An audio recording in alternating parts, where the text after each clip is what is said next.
Like,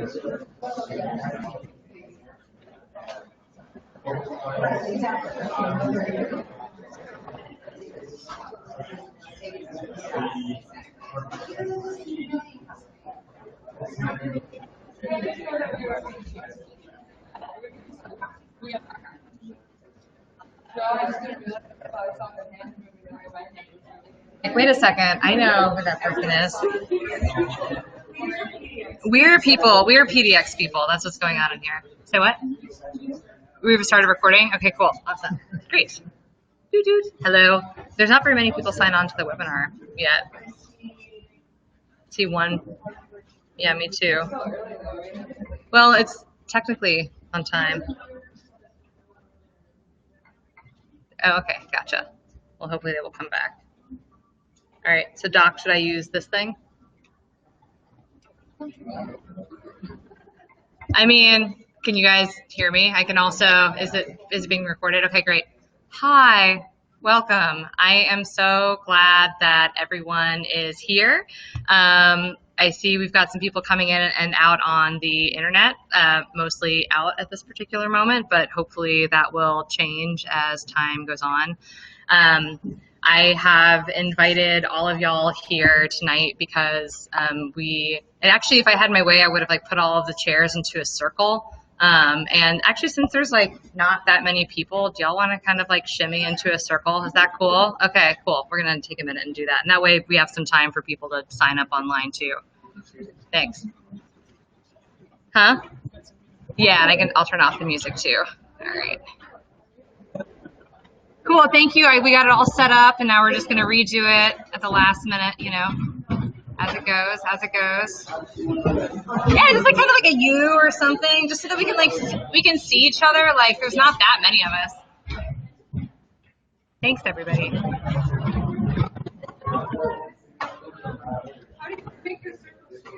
However, yeah, let's do a half circles thing so we can see each other, and y'all can still see the screen.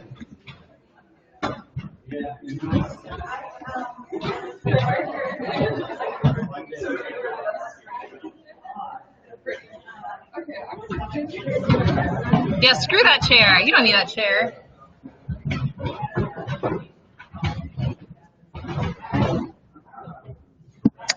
Yay!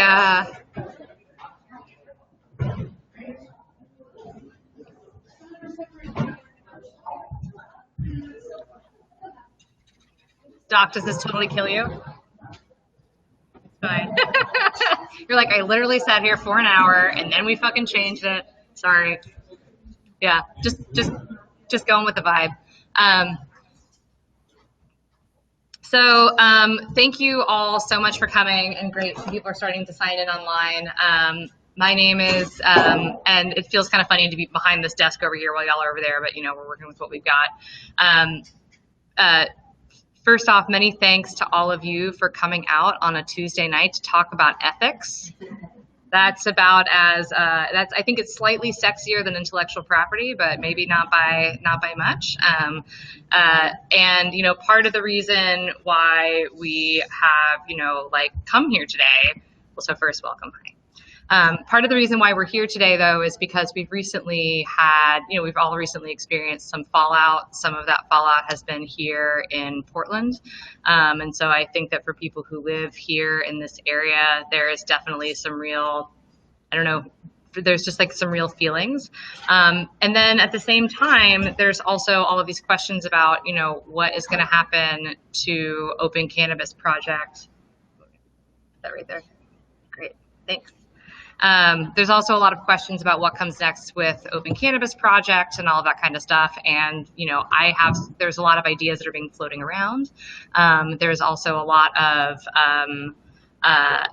opportunity, and there's also a lot of work to be done. And there's a lot of opportunity for us to work together to do it. So, our agenda for today is, and actually to come back to this, the 3 reasons that we're here are, number one, we're here for the plant, because the plant is what has brought us all together. And right now we're seeing a major shift in how this plant is being used and manufactured, and, the business regulations around that. And I think that that's bringing, at least for me, it's there's a lot that's coming into question because of that. And I think a lot of us are feeling like this major shift that's happening.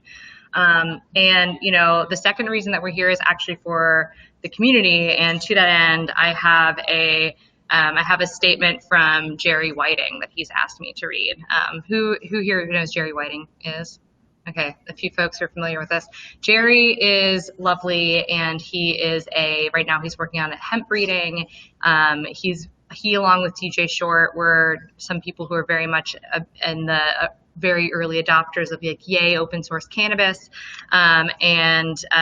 You know, Jerry has been he's created this thing called Cannabis Breeders' Rights, which right now is it's sort of a matrix of different options for intellectual property and like a strain licensing and that kind of thing. So he's been developing that. Oh, yay, more people are popping on. Great. But Jerry has a statement that he wanted me to read, and I thought it was very nice. I'm going to. And I wish he could be here. Not everyone who works in the cannabis and hemp industry, aka the biz, is in the Canna family. The Canna family is what I call a community of consciousness, a community bound together by shared experiences, perspectives, and aspirations. All families have secrets, and the Canna family is no different. Secrets that fester are often more harmful than the original wound itself. Violence, physical, psychological, and spiritual, has been part of the cannabis industry from day one. If we are to move forward and continue to grow as a healthy, happy family, we need to address our secrets in the open, in the light, honestly. Some may say it's a sign of weakness or worse yet a waste of time to define morals and values. A sign of weakness, a waste of time? The Black Panthers Party 10-point program, so not so much. Perhaps the primary shared value should be a commitment to a world based on compassion in all its forms and guises, incorporating cannabis as a vehicle and tool. We at LeBlanc C&E have a saying, if you can't write it down, you probably can't pull it off.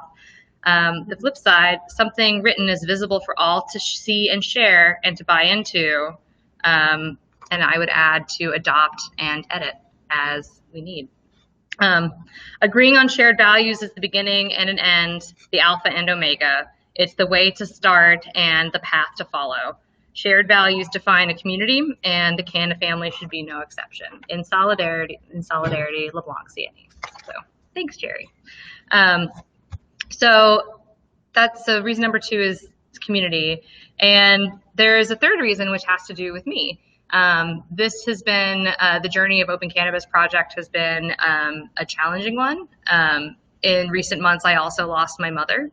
And so as excited as I and others may be about new projects, I also have to recognize that I need rest. And I think that that leaves me in a place where the only thing I can really commit to do this summer is to work on the statement of ethics. And I think it's a really important place to start as we begin to formulate new ideas, create new organizations, and try to move things forward in a meaningful way. We've all just learned some really hard lessons. So let's use those and get to a strong place before we move forward. So I actually want to spend less time talking. I'm going to do a lot of the talking in the beginning, and then I want for y'all to talk, which kind of brings us to the agenda. So we've got some housekeeping and introductions. I want to hear from everybody who's here in the room, who you are, why you're here. Then we'll take about 25 minutes for assessment and reflection, sort of looking back at some of the things that have happened, defining some things that we want to leave behind and some things we want to take with us. There's also been a lot of ideas for new projects that have been shared with me. And maybe people here in this room have ideas for projects as well. I've talked with quite a few folks in here about that. And then we can start working on this, sort of drafting this statement of ethics. And the idea and goal with this project for the summer is to see what we come up with together here, release something publicly for people to, and to growers associations, to the NCIA, to anybody who's interested in commenting on it for review. And the idea is being that by the time we hit HempFest at the end of the summer, we will hopefully have some kind of statement of ethics. And hopefully one that has more depth to it than just like, we believe in transparency. The end. I think that we've all heard enough of those kinds of sort of blanket statements from corporations, and we can be different. So The next thing that's worth noting is that, so it's a couple of items of housekeeping. Number one, today we're following a code of conduct. The code of conduct is from the Cultivation Classic. Thank you, Cultivation Classic, for putting together an amazing code of conduct and an amazing event. And I was not able to get us, I had to change my slides at the last minute, but go to cultivationclassic.com/code of conduct if you're interested. Basically, it just defines like no harassment. Looking around the room and the people on the internet, I don't think we have much room for that in here, but just know that this is a harassment-free zone that's here for people to talk. Item number two is you're being recorded. And so if you're somebody who does not want to be recorded, now is your time to leave or hang up if you don't want to. Part of why we're doing it this way is this is sort of an exercise in some radical transparency and attempting to have some hard conversations in a public forum that is viewable by anybody. And I feel like that's something else that's sort of been missing from a lot of these conversations that we've been having recently. So now that we're done with all that, we can get to introductions. And what I'd love to do, if this mic is working, we'll start with introductions for people who are here. So this event is happening live online. It's also happening here in Portland. So we'll probably have to do some toggling between letting folks online talk and letting people in the room talk. But we'll start with some introductions for people here in the room while we wait for folks to sign on. And I would just love to hear who you are and what you do, and maybe a sentence about what brought you here today. Let me see if I can turn this on. And this doesn't seem to be working, so if people can speak loudly, that would be helpful. Cool. And we'll start with you. Okay.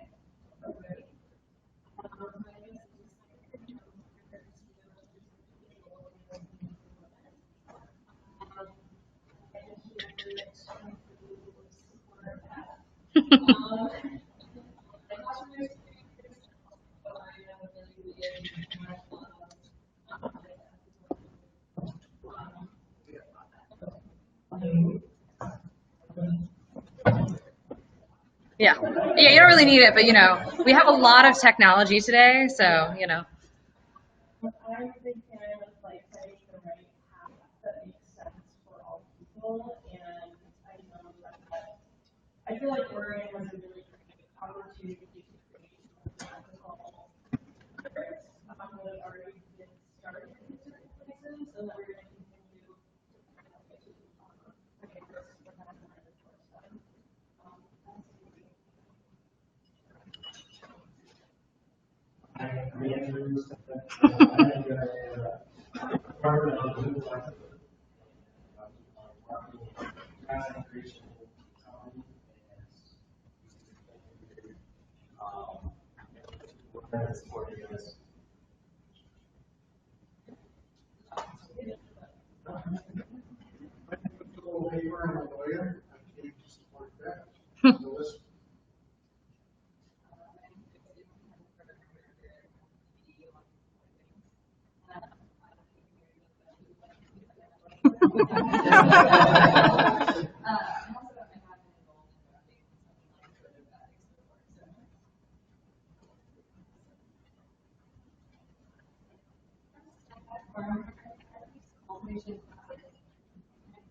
most important constituents along with consumers, and this discussion is important and relevant for those constituents. Yes, the cannabis project has been since square one, and there is changes in tradition that's affecting the direction of our effort to collect data, competition. All of this, so this has been a very crucial part of our conversation and reflection as well. So it's really hard to be here tonight.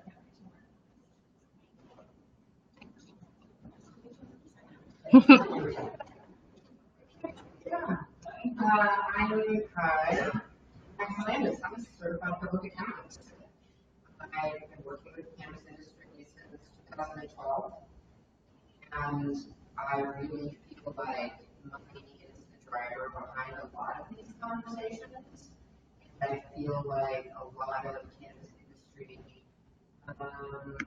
participants across the board tend to not factor that in and instead want to just have a conversation about feeling good or bringing this plant to a population. It's a business, and I've watched a lot of businesses in the last many years go from feeling like they were deeply philosophical to having a number that they could be bought out at. And that's gone well for some and poorly for others. And so I'm sort of here to see how in ethics works when you have someone willing to bring taxes. And also, as a request from folks online, if you can speak into the mic so that they can hear you. Yeah, it's a little redundant for us in here, but for the folks online, it's very helpful. Thank you. Yeah. Yeah.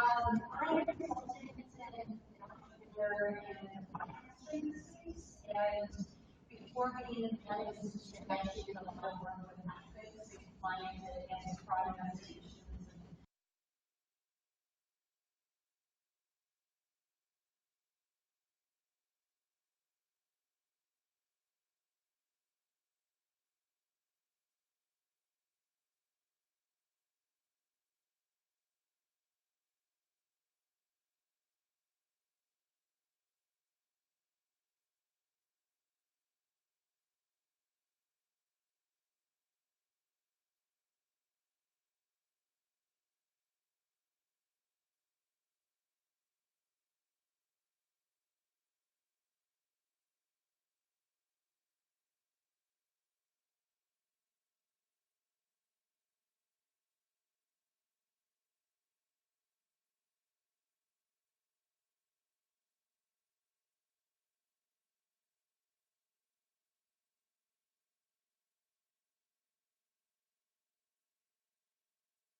What it means to do it in the game, this is not, to me, this is not business. Have this conversation, it's not business as usual. Yet a lot of people are taking it as usual business, how business has traditionally operated. So we have a chance to, relatively speaking, set a model for the rest of the country relative to what it means to be a human being in the world evolving toward a sustainable tomorrow. Because it's more than cannabis, it's people. Helping and serving people. So, ethical questions have been brought up before. I wonder what happened to ethical cannabis alike. Mm-hmm.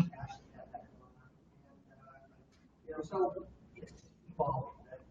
Right. So that's taken another branch. Totally. So yes, great movie. Thanks. This is Louise. I get comments on the pollinator. Because I kind of buzz around a lot, really helpful, also kind of funny. Mostly helpful. Mostly helpful. To be clear to all involved. Yeah, I'm here to support that, to support the community, and mostly because anytime I'm pollinating, I find myself merging into a lot of different things.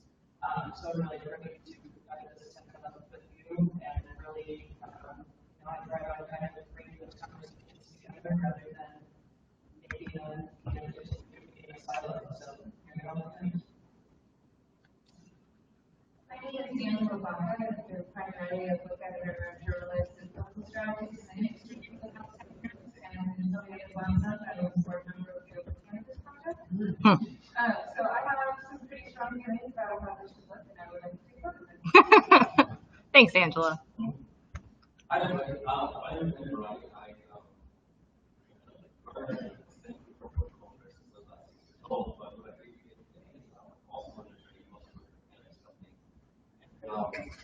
One of my favorite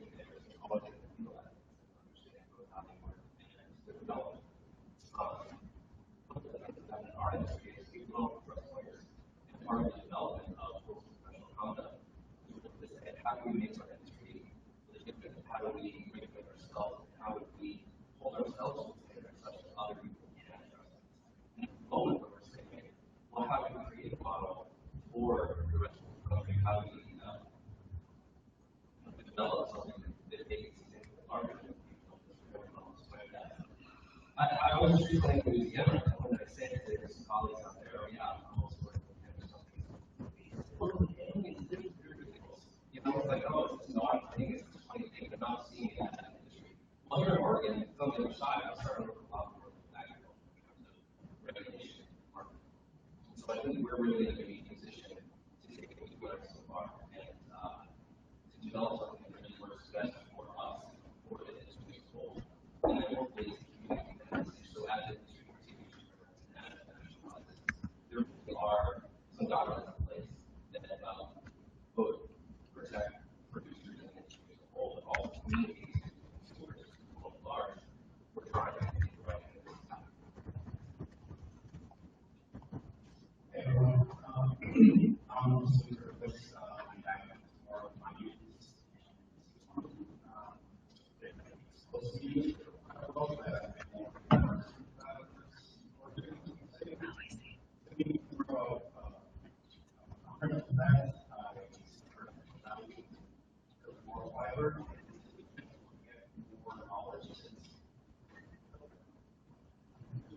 Ooh. I just want to add more knowledge since it's true what's going on right now. Legalization of cannabis is not just here, it's becoming global. And I'm just being more exposed to a commodity. I'm from South America, so there's interesting things going down there right now. And I just want to know more since I see a great transition in, Latin America is the commodities having in the world. So it's interesting what's happening down there. There's more legislation right now, and I've just read some of a new law in Ecuador, and it's interesting what's happening. So, my name is Ricky Fitz. I came up out of the black market, and somehow I have a day job in sales and cannabis. It's still really odd. I have a button-down shirt. I'm allowed to do it. It's bizarre. I guess the reason I'm here, the thing that I'm the most concerned about is I grew up in this less as a business and more as a spirituality and a culture. And whatever we as a species do with the planet from here, I feel like that needs to be the guiding principle that I'm going to fight for and advocate for and keep this thing special, keep it different than other agricultural commodities, and keep it more about church. Hello, my name is Amber Iverson, and I have been an activist in cannabis for, as I realized this fall, will be 20 years when I went to my first meeting as an undergrad, and I've been working on policy change ever since. University of Missouri Columbia is where I started out. I worked for Students for Sensible Drug Policy in Washington, D.C. for a few years. Yeah. Love some love for SSDP. SSDP. I lived out in California, worked on Prop 19 years ago, and went back to Missouri, helped with some of the stuff there, and I'm in Portland. And so I've seen definitely an evolution of this issue over the years, and it's been very interesting. We didn't, predict at all what this was going to look like 20 years ago. We just wanted to free the plant and get people out of prison, and all of the wonderful things that Jack Fair said about cannabis saving the world. We were all, let's get it done. And so, now it's a runaway train that we used to have control over, and we don't anymore. And so, now.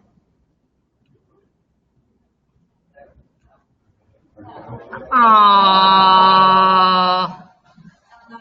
So now I am working in the capacity of working with Resource Innovation Institute, which is a local nonprofit all over the country, working on resource efficiency in the cannabis industry.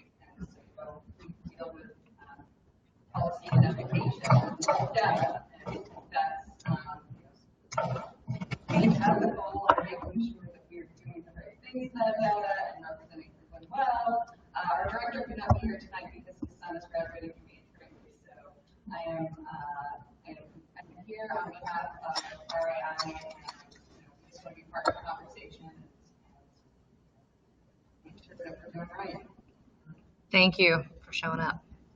Hey, Randy, we met on the phone here as well, and I'm a farmer's advocate.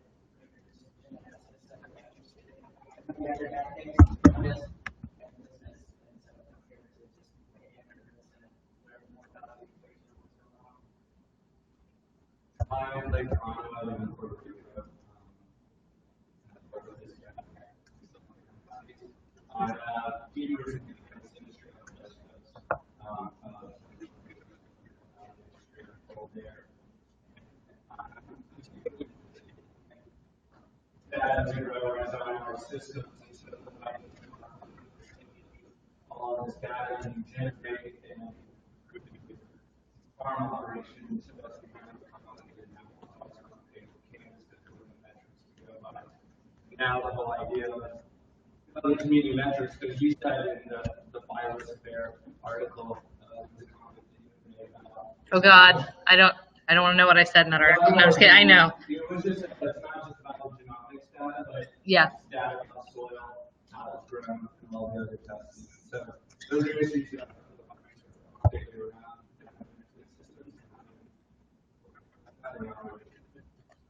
because smart farming, that term, the IoT, and all that, is a huge part of what's going to make farmers successful. You're going to compete with big ag, you got to do smart farming, you have to create that expenditure and improve your operation on. Can you hear anything? How we can create these large data sets. Yeah. Thank you. My name is Alan Kyle, and I'm a wholesaler and user of cannabis. I've been in sales since I was about 12 years old. I've got to be honest, it was all selfish. I didn't want to do this. I wanted to do it close. I wanted to do a life with cannabis that is clearly cannabis. And it's been technical learning.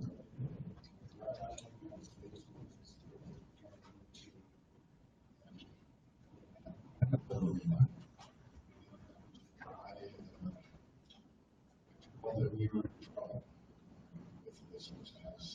I can't do a variation of less than 40% between some of these strains. So, cannabis and plants in general are genetic expression and environmental expression. With medicine and this plant in particular, I feel that it fills all niches, whether it be for medicine, or whether it be for health, or plastics. So I'm interested in the genetic propagation and development of this plant. I don't think anyone should be able to learn it. I think of it like music, and also a musician, so I can write a song and use the notes. So I can take my notes and I can the rights to my song. I set tune on that. And I don't know if that's the direction we're going to go. I don't think of it as ownership, I think of it as stewardship and consistent. So it just takes I'm responsible. Thanks. Cool. Thank you. And so now I'd like to turn to some of our online participants. Lisa, it looks like you've already selected someone to go first. If you want to, all right, cool. All right, Wade, I'd love to, it's nice to meet you. You're on video and you're with folks here in Portland. I'd love to hear a little bit about who you are and what brings you today. Brings you here today. I care a lot about the cannabis plant and the to me, the cannabis work has for many, many years been something that you could count on the word of a person that you were doing business with, because it was hard to get introductions to people who were professional in this work. And that has changed really dramatically. And meantime, I'm sorry I'm late to the conversation, but I would like to hear some of what's going on. And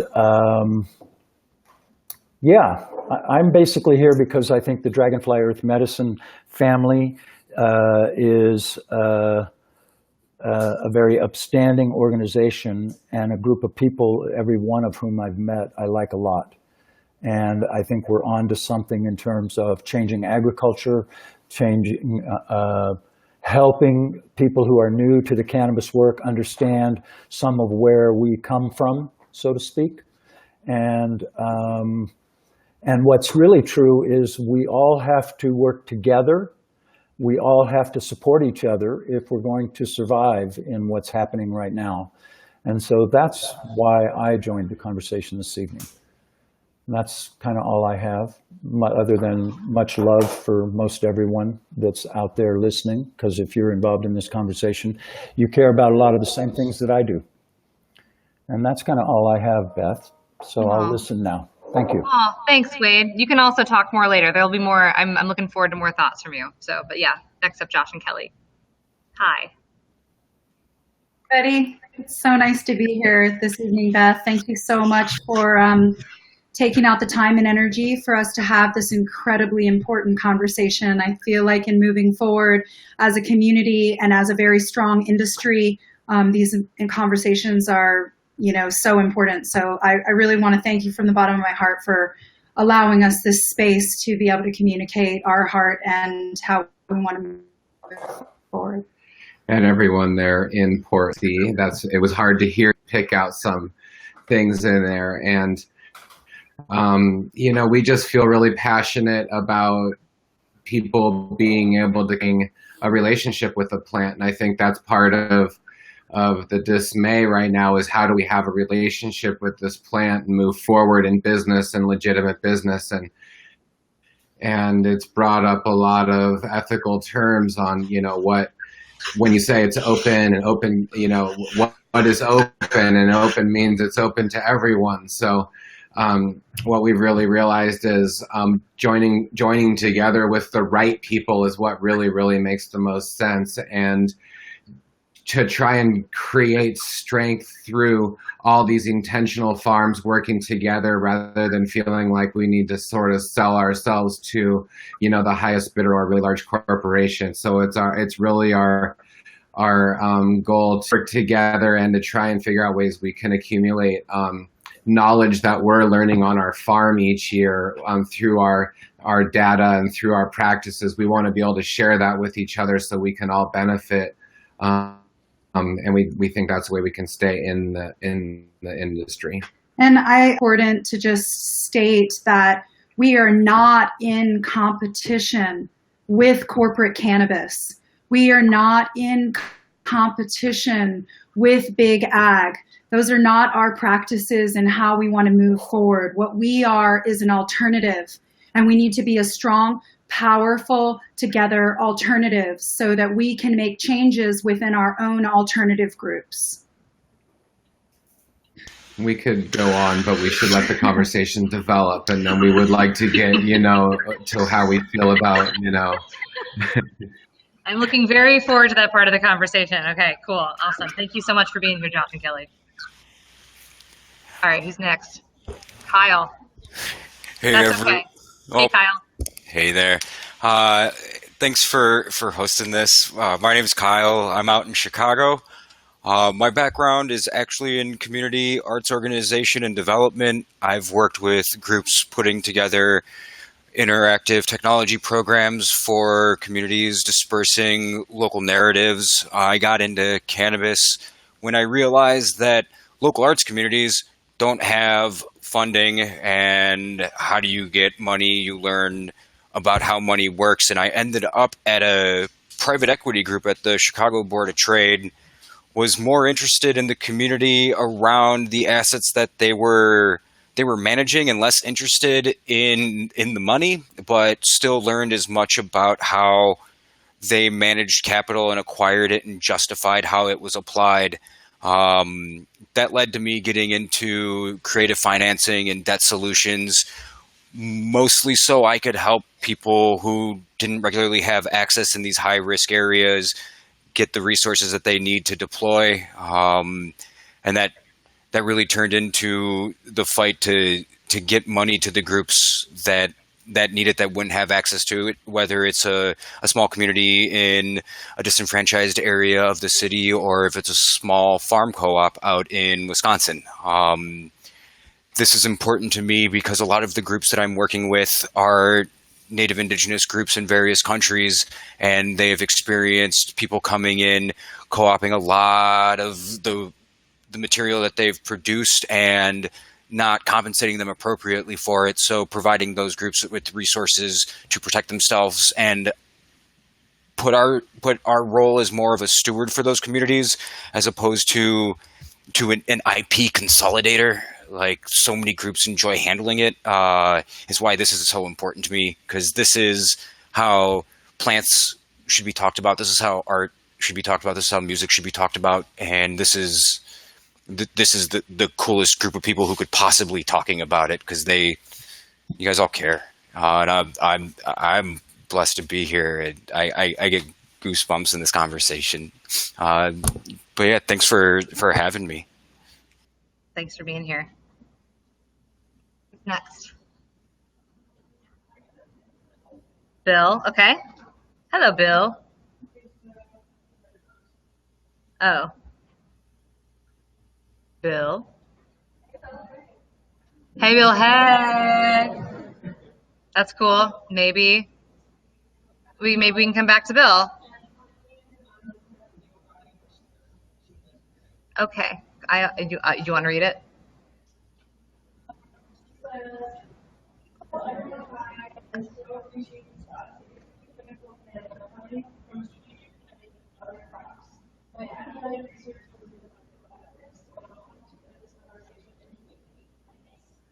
Great. Oh, no worries. We are all familiar with the tech fail. Happens to the best of us. And is that everyone online? Yes, go ahead. This is a consumption space, I believe. Yes, no? Yeah, that's what I thought so. Okay. Yeah. Yeah, you can totally consume during this conversation. Yeah, as long as that's allowed, then that's okay. That's great. Can we also smoke in here? Is great. Y'all get started with that, and let me know when it's time. Why didn't we start there? I'm feeling very silly about that. Okay. All right. So while everyone's figuring out their smoky treats. So I'm going to keep moving though, because we're running a little bit behind. But so thank you everybody for introducing yourselves and for us getting to know one another. I'm also glad to know that we all like weed here. That's great. So we're going to kind of move into this next part of the workshop, and I'll be taking. So first we'll sort of talk about it, and then I'll be taking some notes. And this is just sort of taking a few minutes to sort of like, if anyone's got some feelings and thoughts about, what just happened, we can talk about that, as well as documents and stuff that we can take with us as a result. So to start, let's start with what happened. Does anyone want to talk about this or summarize what we just went through in concise terms? Anyone online?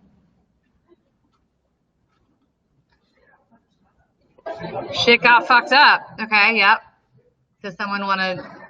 Why did shit get fucked up?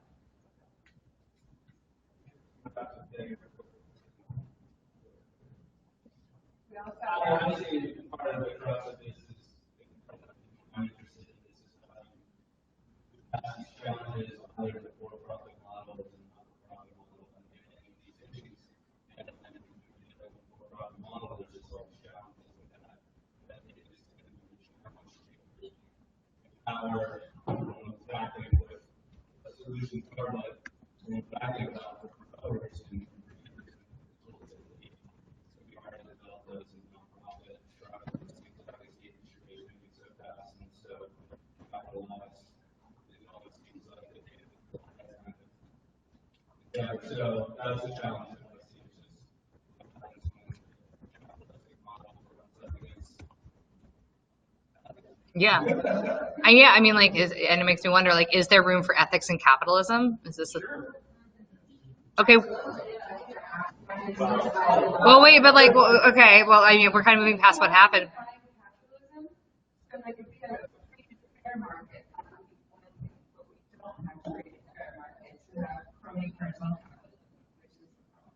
Oh.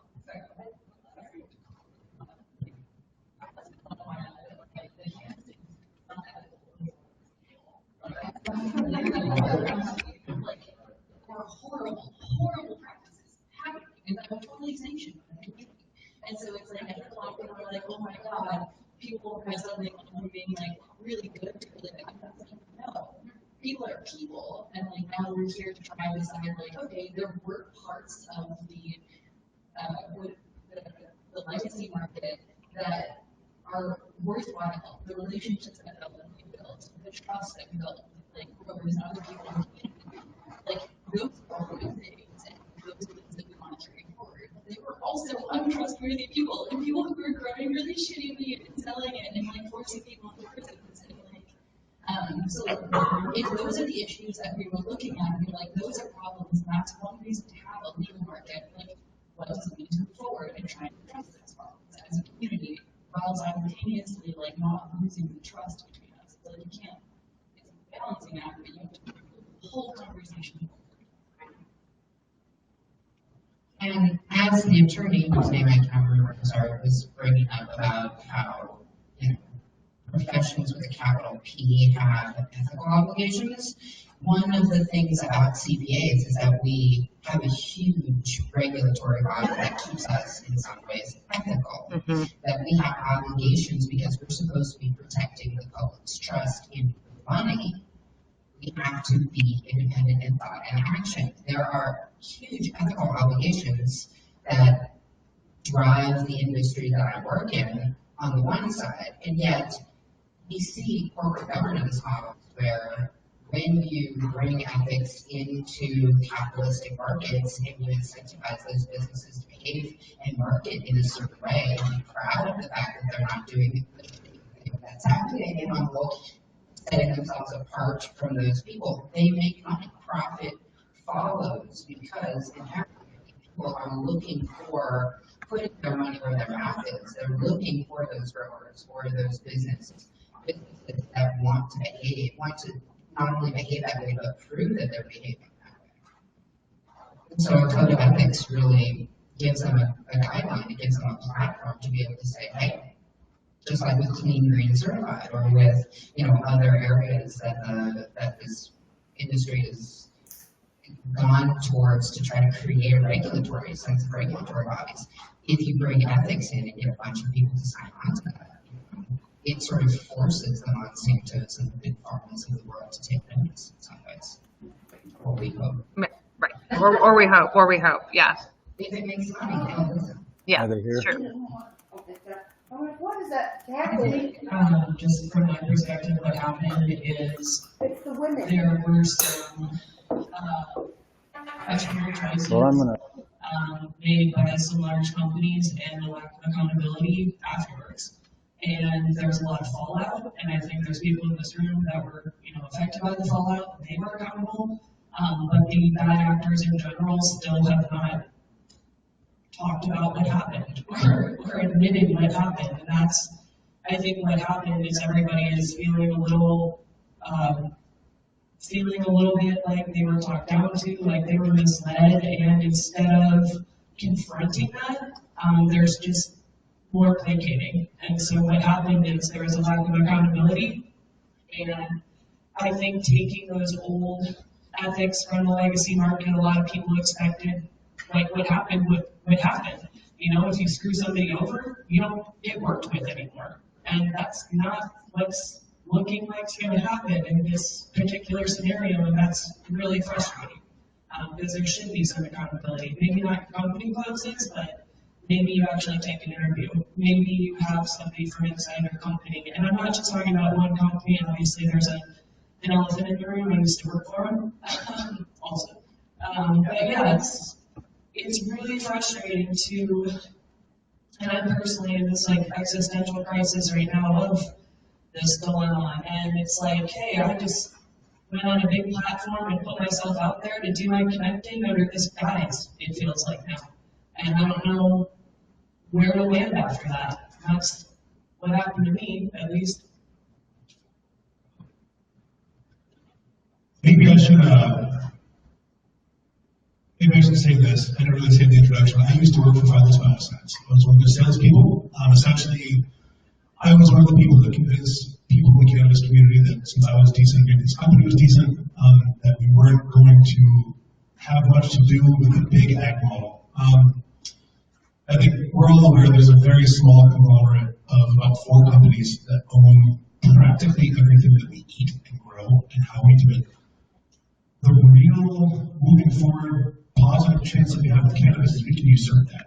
And we can change the way that agriculture works for species, how we do things. I mean, how we grow, who gets the money for it, who gets credit for, like, who gets the power behind it. You know, I think that's the real battle that we're here to fight, at least I'm here to fight.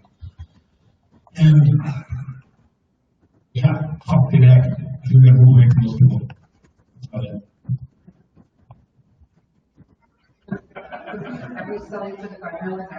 So, yeah, I mean,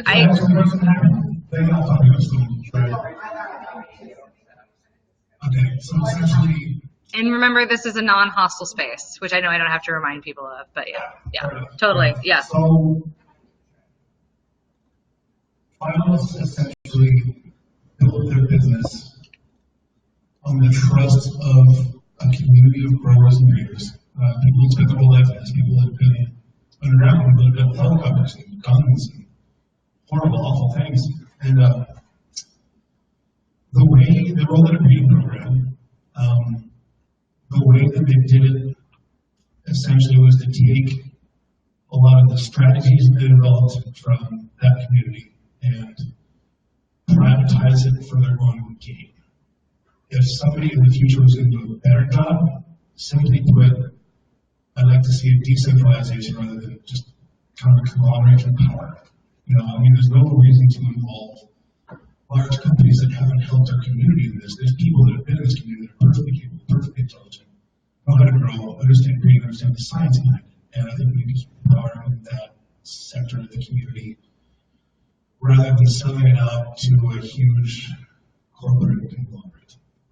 Is that a simple answer? I think there's a crux to this question, and maybe you understand well. It's just why did they make that choice? Because that's what any company goes to. Like, for instance, here in California, we have these laws. We can't do that. Okay, I understand that. But I mean, not to, obviously this company is a big example because it's a big issue, but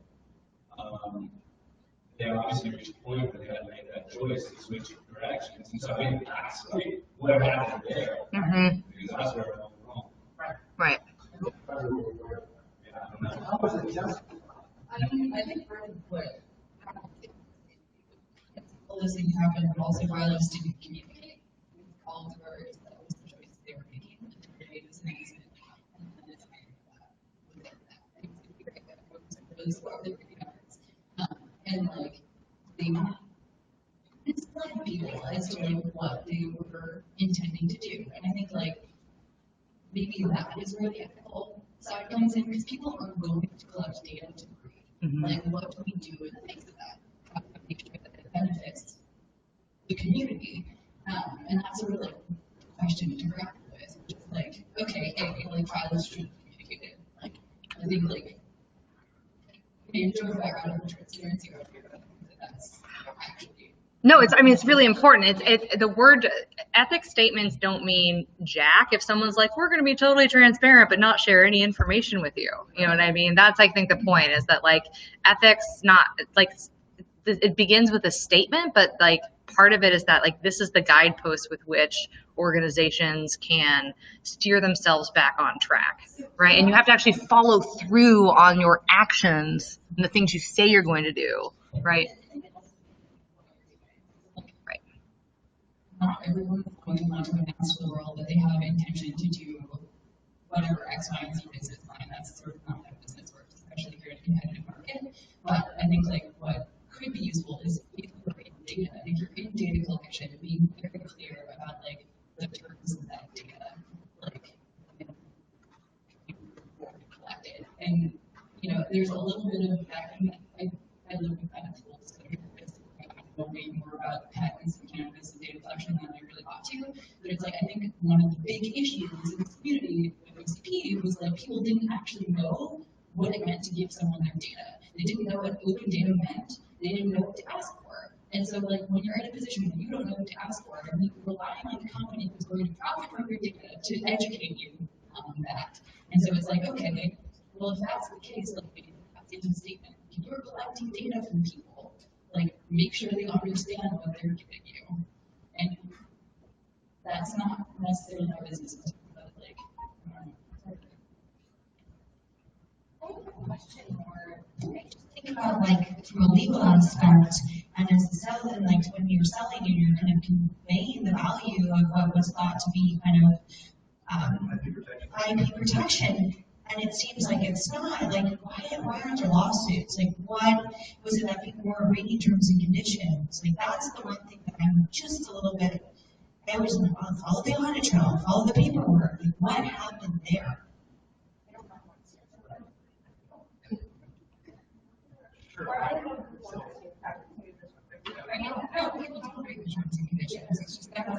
It's like a major problem. It's like there's, yeah. What it comes down to is a lot of the reason we were able to get the data that they got was because they earned trust in the community. And so I think when you see what was said on stage in February, it's really kind of just like grossly in the face of everything that we were supposed to about why we were participating in this. And that's where the crux of the anger lies, in the trust, the broken trust, more than any actual wrongdoing.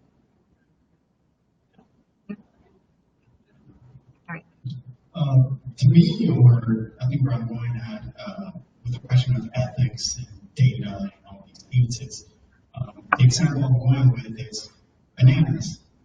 All of us here in the whole world will pretty much just eat a cavendish banana.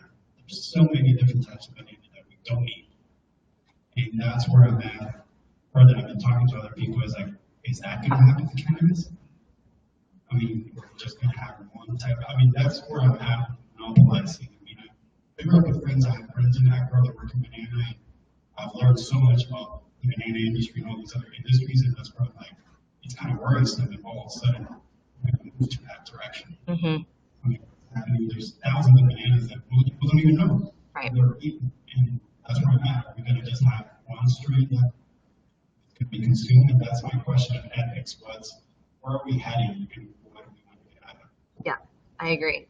And so one more comment on that, and I think some of the things that people are being said. I mean, I feel like what Zoe described and somebody else, and like what Ricky described, are, I think, accurate sort of depictions of what happened. And that sort of naturally leads into, okay, well, what do we want to do next? And I don't want to cut you off, though. You had a comment that you wanted to share as well.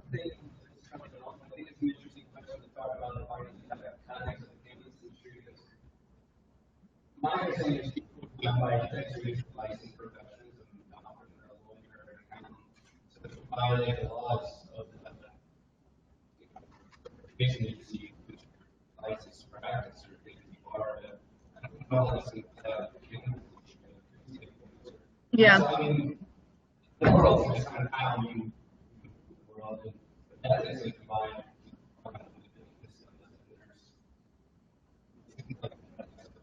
Obviously, there's what's the cash value of this industry? that people have to go by because most of the people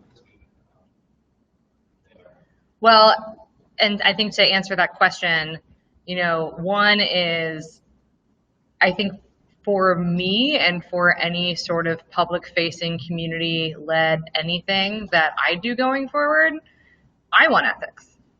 Like I want ethics that are built by this community to guide the principles of that community serving organization 100%.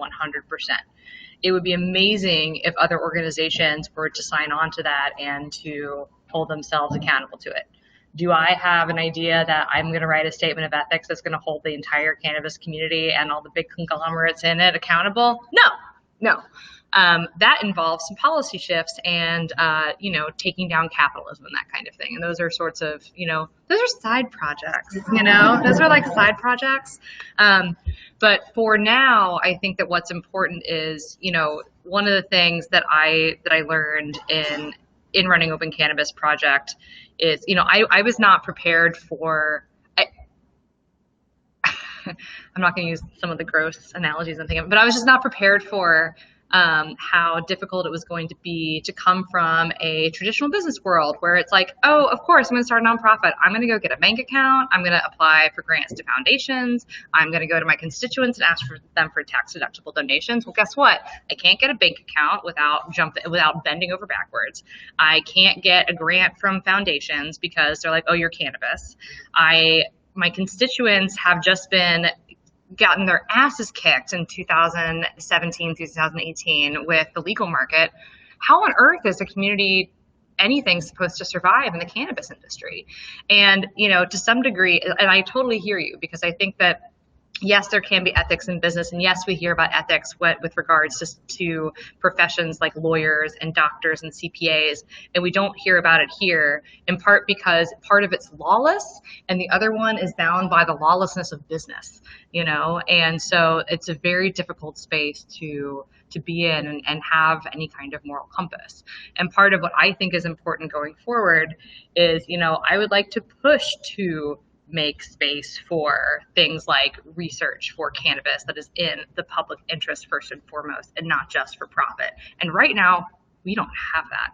And so it does put us in this really tricky situation where, I really have a lot of compassion for people who are interested in doing science in cannabis, regardless of what their business sense is, because your options are pretty much for profit or NIDA funding, or maybe you get lucky to get into like a hemp agricultural, agronomics program. You know what I mean? Otherwise, what else can you do? So, yeah, I don't know if that fully responds to what you're saying, but I mean that's part of why I feel like it's important, because we do need this if we're going to start carving out space for community-led initiatives. But I think that looking at what did we learn and take away or take with us, I think the answer in interesting ways comes back to be the problem is the market, and the answer is the market in some ways. Because you're right, for professions with a capital P, I have someone that oversees me. You can go to the board of accountancy and say, can you explain this thing and I agree with that, and there's a process with which I can be sanctioned. It's like lawyers and and there really is no one here. I mean, what, you're going to go to the state patrol and say somebody's running weed? I mean, the worst you can do is sort of try to throw somebody under the bus from the standpoint that you get to put in jail, but I'm not sure that actually it's really the solution. But, and maybe it doesn't work anymore, I have no idea. But interestingly, when you look at corporate models around ethics, the market, when you educate the population and you give them, I mean, where does organic came from? Because 10 years ago, it shit jack all about organic. I mean, it wasn't even Fred Meyer. It was not the standard. And even organic has become a thing that we go, wait a minute, maybe that doesn't even mean anything anymore. It's become this hollow word. And so, but because it's become a marketing ploy, much like green and cannabis is a marketing ploy, because it means something. But I think that there's a real opportunity to be able with a population that is very disenfranchised by big business big ag, big pharma, regular medicine, this ability to be able to say, hey, if someone is willing to do the time and work to say, and especially from Oregon, I'm very interested in DIY Oregon because Oregon is selling to California, which is being bought by Canada. The Oregon market almost doesn't exist anymore from a DIY standpoint. There's no little, or Canada owns this market already from a tax standpoint because no one can bear the burden. But it's interesting if you have the ability to be able, if we have the ability to be able to put our backs into saying, hey, market, hey, population of people right now who don't know shit about weed. There's hundreds of thousands of people who don't know anything about weed that this market is now going to open up to. Giving now, if we can get some education behind it, if we can give these growers the ability to say, look, from now a non-tax deductible $500 or whatever, we would be able to turn around from an ethics standpoint and educate the population as to what good weed is versus not good weed, or find some sort of set of guidelines that then makes people want to err on the side of getting some sort of certification so that people will buy. They can use it as a marketing tool or a tool. And I also wonder, and I kind of want to, I also wonder and want to challenge this group. And I think that part of what we're grappling with is of course we have to deal with, we're in capitalism and we're in markets. I'm also interested in, and I want to sort of push people to think about what is ethical without capitalism? Are we so entrenched in this system that we can't think about what ethics is or how to create an ethical system without always looking for an economic solution? And I think that this is something that, say what? I don't want to say yes, but it's true. Yeah. You want to say, so yes.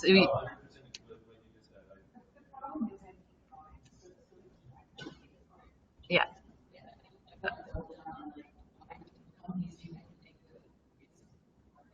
Right. Yeah. It's totally marketing. No.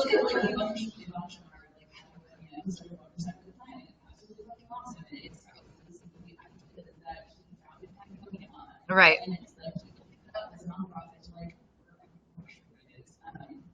Other companies to start getting profits to these nonprofits. And it's well, that's the way to even if you have to practice questionable business ethics, which is actually not but maybe something like that, where it's yeah, the market solution market. Right. We can interpersonally have our own sure. For how to interact with each other interpersonally, but I don't think that translates into business. I think that that's how we got into the problem. Sure, yeah. So when I was doing a lot of the ethics work and compliance work, big corporations spend millions of dollars on these programs, but it's to avoid penalties and fines from the DOJ, from all of these other organizations that if they're not doing certain things, they're just a violation. So then when I'm thinking about to get something to stick, if it was an enforcement measure, it would be with the state. I would have to push down something.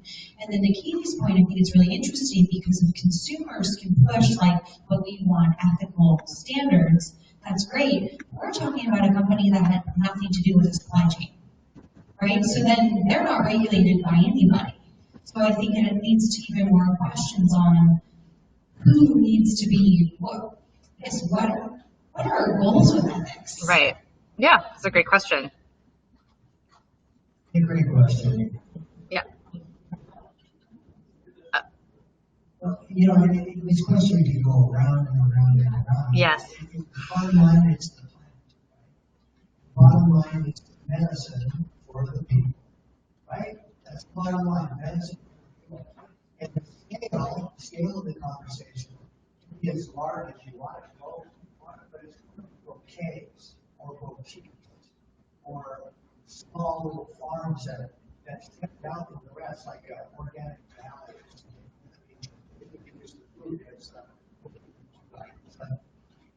This We're needs to be human beings. We're not gonna, I mean, we need to be the change we want to see as a group, right? Or you can be a leader, we can make that statement as a group. If we join the group with it, take a look at this is how it works. This is the leadership for tomorrow. Medicine for the people. Not, abundant money for the bank account. So we should all be collectively working together. But yes, complex. But yet this question has no answer. It's a moving target, right? Moving target, which why I think practical, some practical stuff is probably, yeah.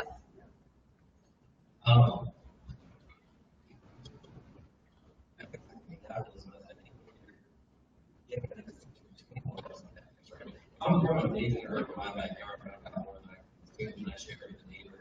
That neighbor's gonna look for the dog when she digs under the fence. Like that's easy, I go to a lot of conversations and breakfast events, and I meet a lot of folks. If only there was a way that we could form an association to protect our trade interests, have some self-regulation. Or capitalism. And we can do that. Yeah. There's no question we can do that. It's to a regulatory, whatever that is. It's not going to be that complicated. I can tell you, as a lawyer, I'm never gonna commit the kind of malpractice or do the kind of things that are gonna be disqualified. Almost no lawyers are. The ones who do, that's sort of like a whole separate class of human beings. But I absolutely am terrified of the possibility that a bar complaint that results in a published judgment against me that says, hey, world, Ben Roddy screwed up and he didn't do what he was supposed to as an attorney, and we as a bar association as a Supreme Court, and I'm sure you should trust that guy, we slapped him on the wrist, and now when you type his name in Google, it's the first hit. That's going to keep me checking the rules of professional conduct before I do anything. I think in the same way, if you have an organization, if you have a framework that people want to opt into, that the growers and the other stakeholders in this room say, oh yeah, that's something that I believe in, that's something that I want to affiliate with. And the stick of that is just, if we kick you out, we're going to let everybody know why.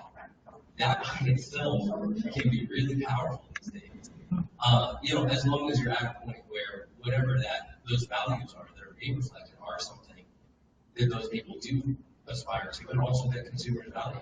Right? Mm-hmm. When we look at, people paying a little extra money to get fair trade coffee at freaking Starbucks or organic products at Walmart, right? There's a value that is being communicated. There's something that, even if they're wrong, and even if the organic isn't organic or whatever, that's part of where those regulatory agencies can have power, I think. Yeah. And it really comes down to saying, well, what are our values? And maybe, I'm not sure, but I think that's part of what this meeting's about. It's saying, well, what are those core values? And then how do we work with more stakeholders and more folks in the industry to really come together on that and maybe get to a point where, whether it's a trade association or whether it's some other body or whether it's a certification mark or something, that there's enough buy-in both in the industry and for the consumer that people say, if nothing else, this is about credibility. Mm-hmm. Yeah. So what I was going to say, it follows along pretty well with where you were going with that. As an undergraduate, I was studying food science, and I ended up studying rural sociology in graduate school, and the professor convinced me to do this because she was thoroughly convinced that I should work on food labels. Because the food label is how the consumer knows what's going on in the interaction, in the economic transaction. You want information, complete information, and you're going to buy the product. That's how it's supposed to work, right?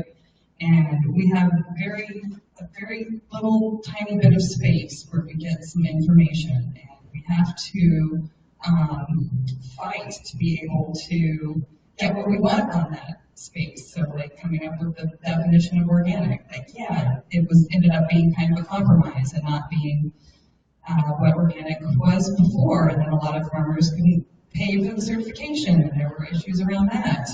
And it's not an easy solution, but I think I've heard over the years, and constantly comes up that there needs to be a better business bureau of cannabis. And no one has yet to do that. I don't know, there's a lot of associations. I don't know how many more associations we need, honestly. That is as close, I mean, if somehow that entity could be created with all of these actors coming together to say, yes, we believe and trust in this group of people to have that judgment and be able to do that, that's one possibility. And the other that I see is working out the labels. Like now we're excited to be able to say, it's not about pesticides on it, right? That's part of our label. And yay, we're all grateful for that. And so, if we, could come up with a set of policy recommendations somehow to get some kind of fair trade sort of label, I think that that's going to be way more meaningful than this group of people over here that some people know, but most people don't, has come up with this whole certification program. Oh, good, another certification, you guys. So I think it's going to have to be big. It's either going to have to be a major policy effort where we, as a group, deal with communities around different states that are working on these issues and say, this is a model policy that we want you to put in your state for your labels, or we're going to have to come up with a better business bureau that, again, we're going to agree on. But we got to figure out what our values are. Yep. I totally support the whole idea of the Better Business Bureau of Cannabis type of situation.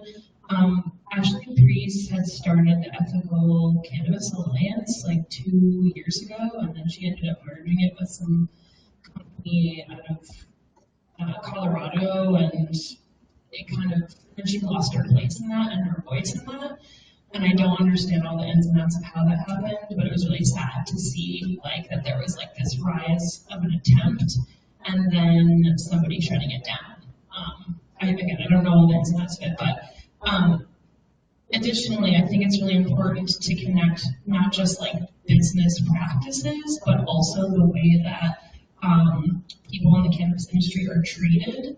I was talking with somebody a week or two ago about glass door and the idea of a grass door, something that people who are working for their cannabis companies can communicate their experiences with that and have that on the other side, because there is nobody watching, and I really do think there needs to be somebody that you don't have to have a certification to have a stamp or whatever, that just be literally an online place for people to rate businesses and also how they were treated at certain companies, and have that be one place. And then maybe it evolves to being something different. Someone does have to own that process, someone does have to maintain those things, but it could literally be started as simply as a website that evolves.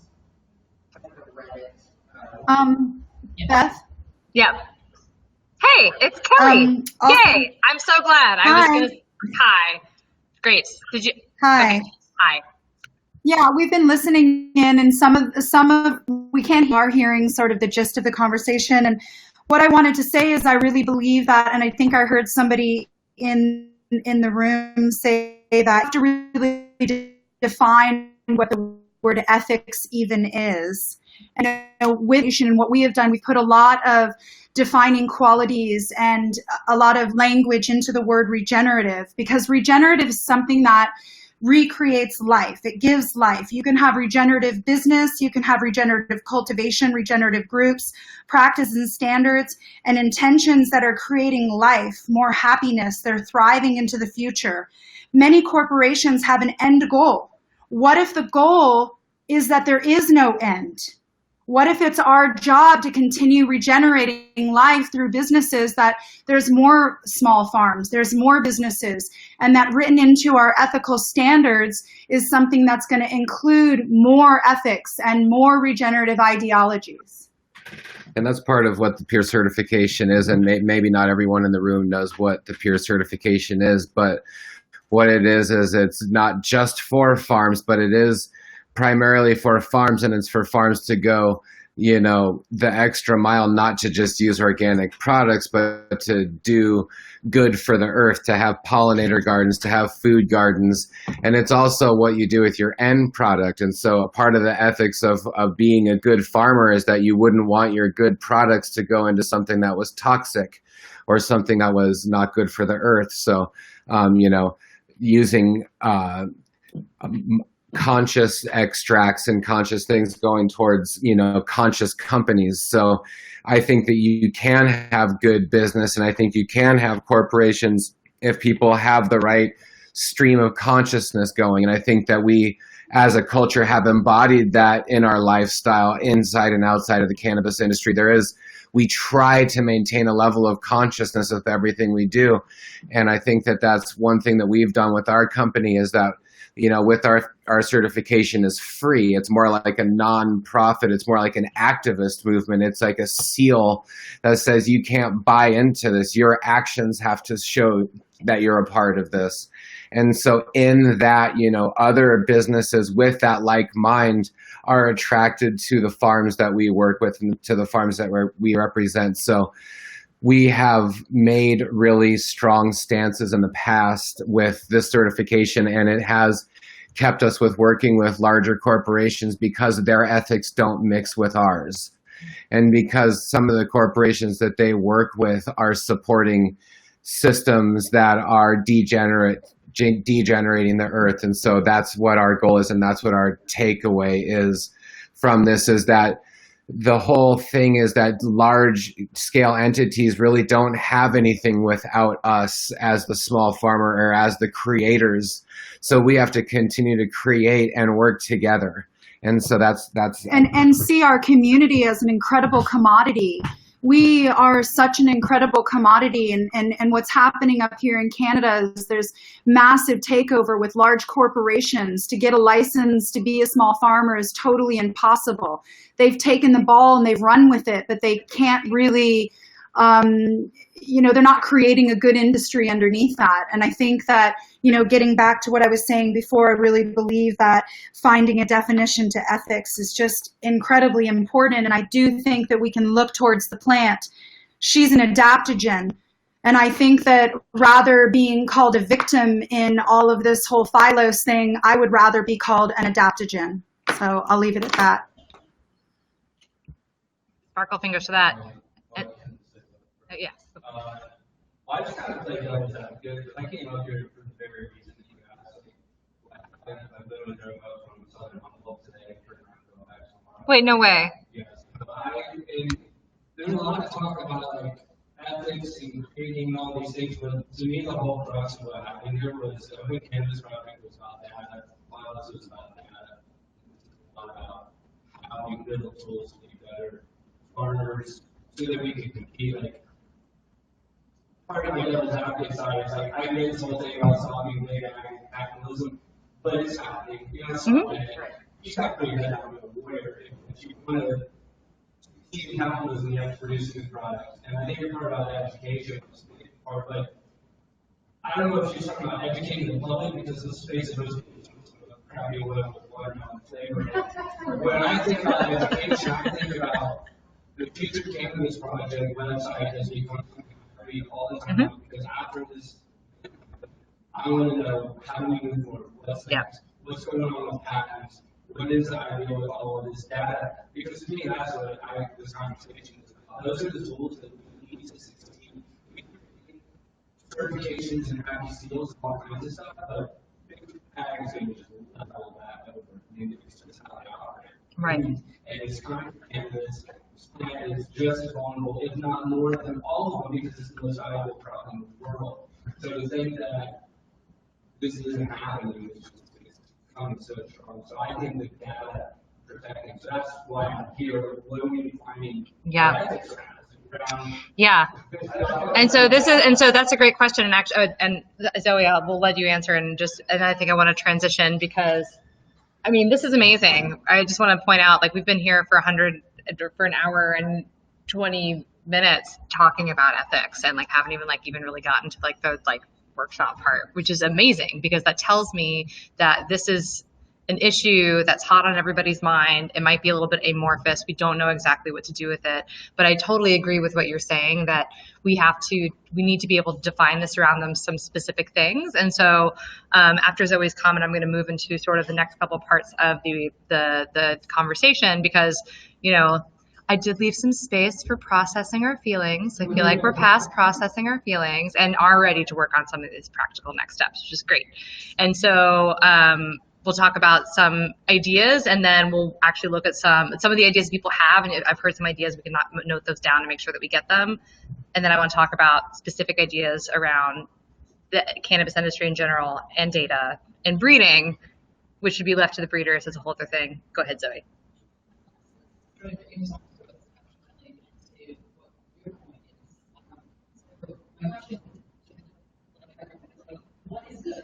Right. How do you define what good is? Josh and Ellie have done a really great job defining what good is for cannabis growers. So the cannabis industry is actually a bunch of different industries. So in order to define an ethics, it's like you actually have to define what is good for each kind of industry. So like your question to your point is like, what would a good genetics company practice specifically? Like what sort of practices would they embody? Yeah, and actually, to that end, I mean, I feel like that's a good question. That's a great exercise. What would a good genetics company do? Because I think that one of the things that I think is sad about this situation is knowing many people who are scientists, who are geneticists, and people who are collecting general data that have nothing to do with genetics, who are getting blowback from the community, and with reason. Like, that's not unjustified at all. But I think the saddest thing that could come from any of this is like the death of science and the death of knowledge and the death of access to information for growers because of this. So with that in mind, yeah, so what would?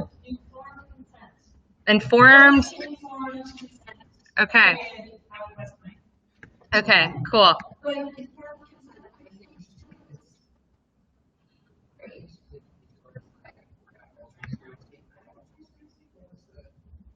Something about transparency around it. And again, bringing the horse to water, I do tax education, boring education. Like, I do tax education about taxes for cannabis and people's businesses. Right? Oh, yeah. Like, you can bring the horse to water and get well done. I used to work for a woman who said, be careful how you behave, because what would you want the Millennium Week to look like? That article to look like on the Millennium Week. And as soon as I saw the title, I got her voice popped into my head, because it's like, these people are gonna live and die in the court of public opinion. And shaming corporations works. It works. It's a powerful tool, and I think that if there's a way to be able to identify each of those specific industries, to be able to shame the population when they step out of line. Are you still working with Philo? You still working with Philo? No, I mean, in general, being able to have a grower or a person come to an environment, come someplace and say, but do you do anything with Phyllis? Because I'm not even working with you if you do with Phyllis. Hey, growers, are you doing anything with like Phyllis is now gets to be the Kleenex of bad actors. They're like the term for how not to behave from a transparency standpoint, from their genetic standpoint. But the ability, it seems beneath us that we should be looking for ways to be able to use that kind of stick in some ways. But as someone with a 6-year-old who never thought I was going to negotiate eating Brussels sprouts with a candy bar, there's got to be a way that you beat these people into good behavior. Money follows, we hope. But they, I live in fear of being sanctioned by the Board of Accountancy as well. Mm-hmm. We're not losing my license, so they're going to take a license, but they get the right to public that right. They need to. I would love to know if Phyllis is going to lose its business. Because something else would have popped up. That's not the business world. It's like, if I could educate someone on campus and say a bunch of bullshit and no one's gonna. Right, that's right. The stick is the thing.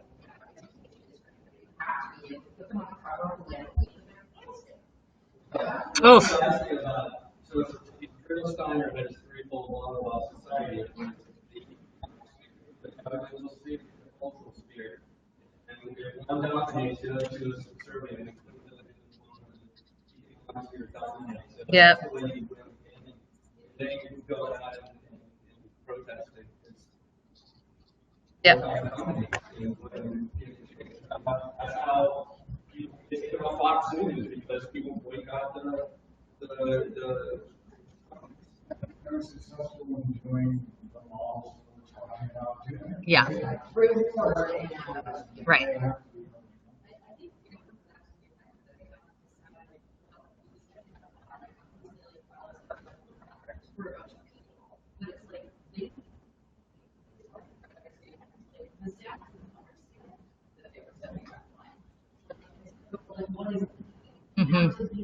Exactly.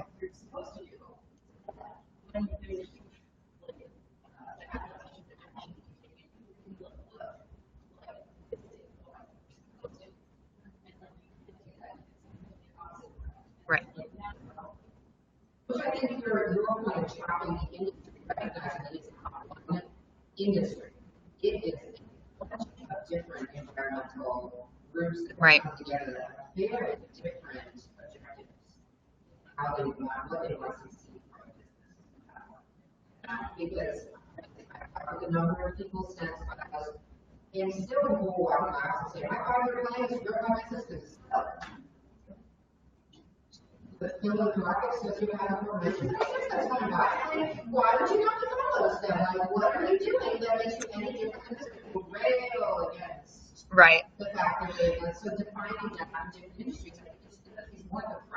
And I think that this brings up a really excellent point, and I think that, you know, one that I know that, you know, folks have given me some criticism for, but I'll hold to it anyway.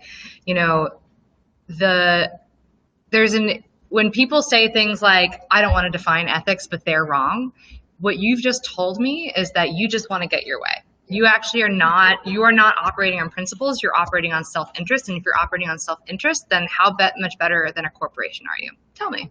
And I look forward to your response on that, or not, if you're going to use swear words and a bunch of mean stuff. But I think that this is part of what this exercise is about, is that you see there has been a major culture clash, and part of it is that people are really angry.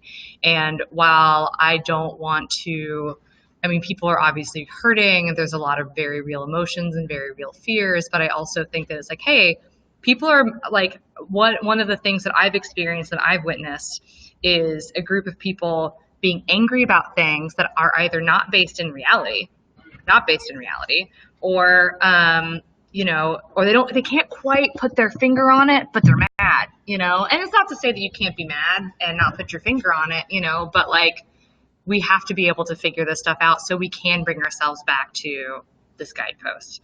So I just want first of all, like,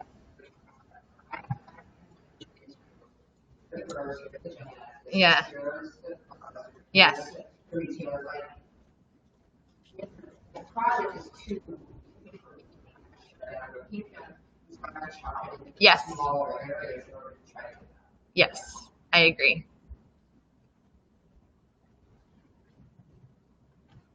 With like core business in general, there's some issues like sexual harassment, principles on kind of data. I mean, as professionals, I see data all the time, and nobody sends me an NDA. I'm like, why don't you kind of send that?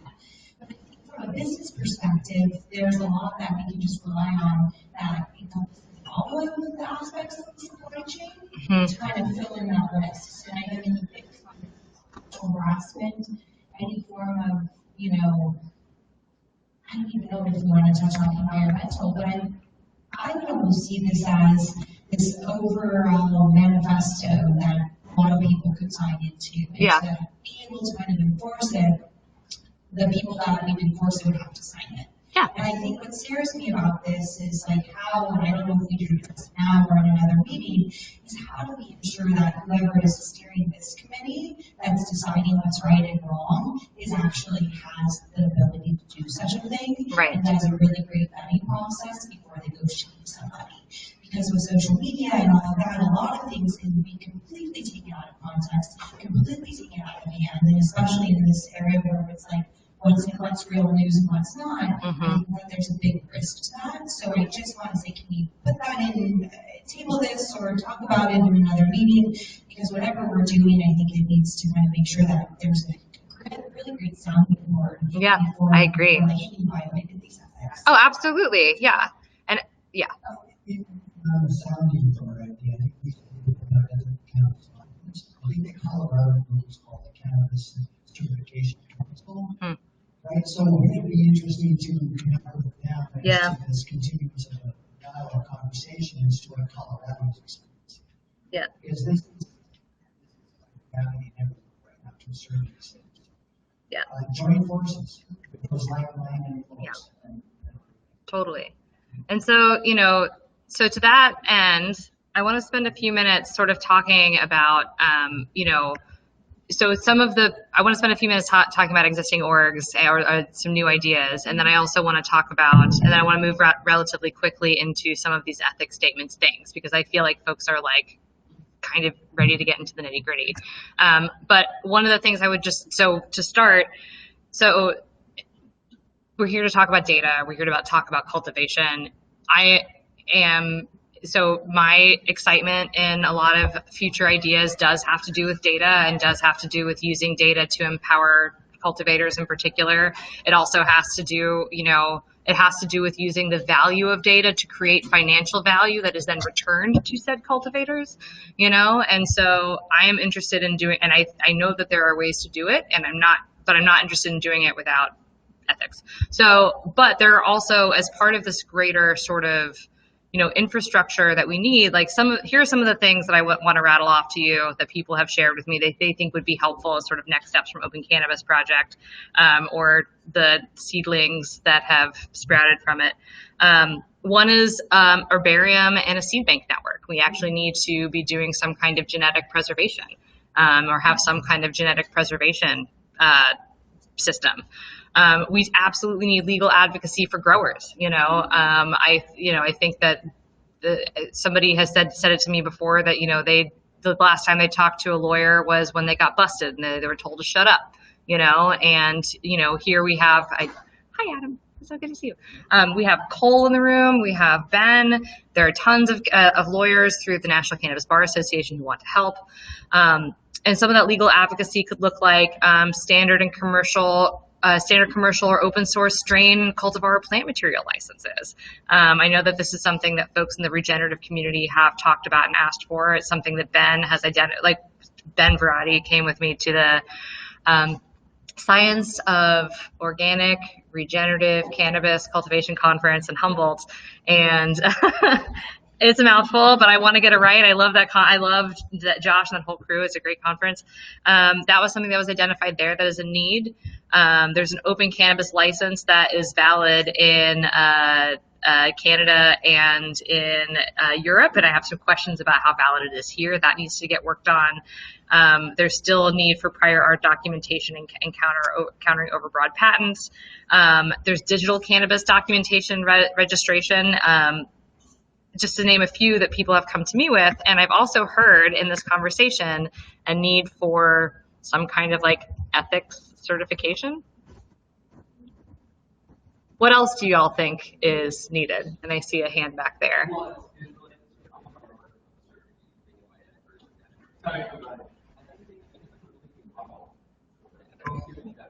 No. We're skipping around at this point, which is totally fine. I'm thrilled. So yeah.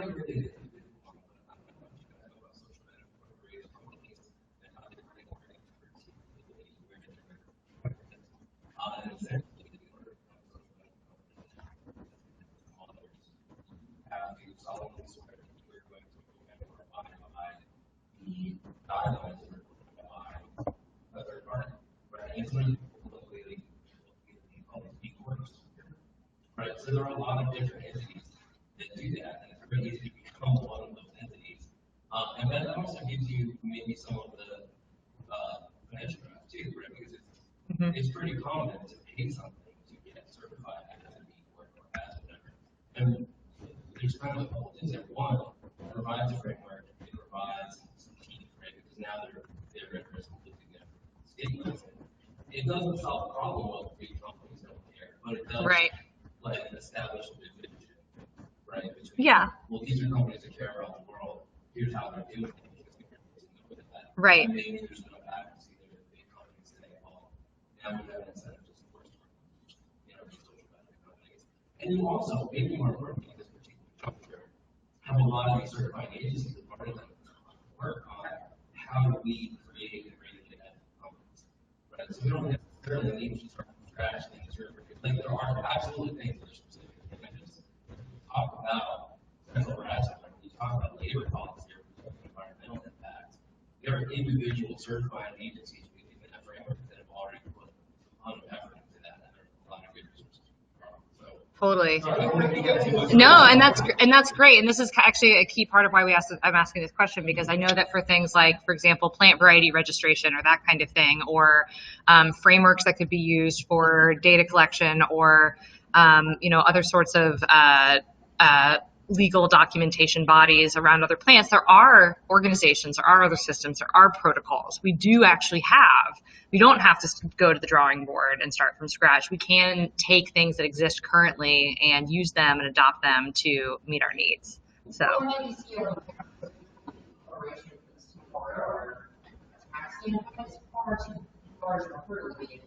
Oh, sure. So it may be being a better take that framework of being able to say, oh, here's still a guy where the one reader right. in the basement that wants to protect their data and want to be able to have access to that sort of framework and structure. Right.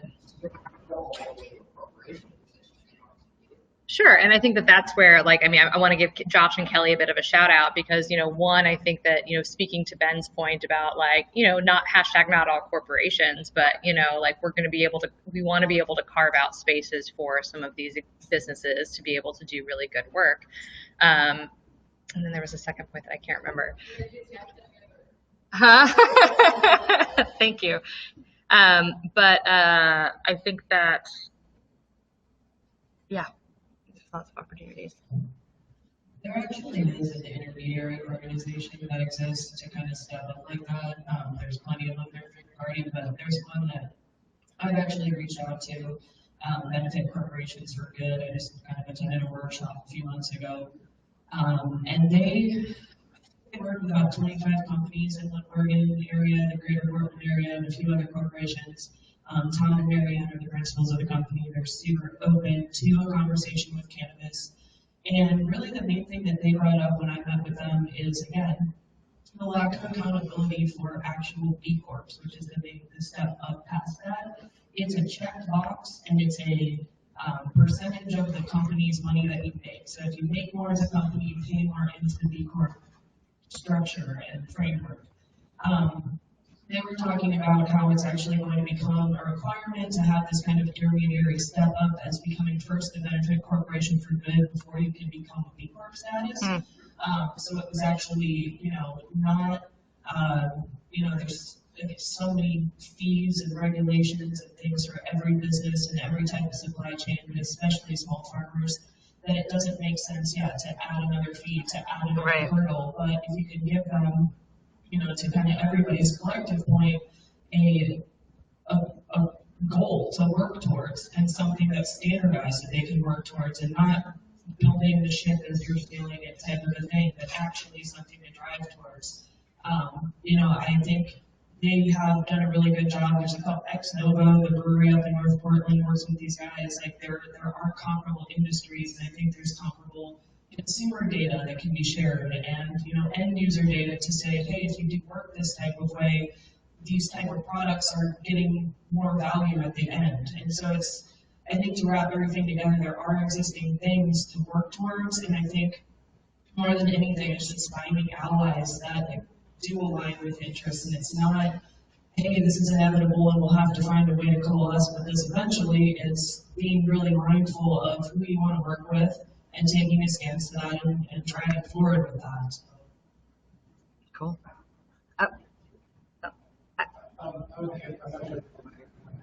And by the way, this is Adam from the Craft Cannabis Alliance, and today we had a historic day. Your bill passed both the House and the Senate, so let's give a big. Congratulations. You look tired, which means that you won. You won. Yeah. She's funny. It's my favorite TV live all time on Salt Lake West. Oh, thank you. Sorry. I'm really funny. I just want to put something in this conversation about thinking about while we think about the sticks, to think about the carrots. If there is a better brand for this region that was built that is around social mindfulness and ethical business considerations and environmental sustainability, and that brand is incentivizing for that behavior, you will have an industry that will self-police, because you'll have an industry that will be working to fulfill that brand, and those who are free riding on that will be drummed out of that favorite circle. And so the sticks are really important, but getting together to build a global brand around those values will give incentive to everyone to police the industry and to live up to ours. But yeah, I mean, I don't want to spend too much time on it. Yeah, it's conceptually that the brand, that the region's brand, Oregon's brand, and region's brand is about social mindfulness and environmental sustainability and connection to place, and and in this community and this industry particularly, taking care of the small producer, the local producer that is connected to the land and the plant. And we're doing those things, and that builds a set of values. And if the brand is that, the people who are shitting on it, the people can be drummed out of the brand and need something. Yeah. I have some thoughts to that from a sales perspective, because I think dispensaries every day. If we're going to include growers in this, we need to make it a marketable thing that sells itself, and we need to include dispensaries in this language. However that happens, that's with you.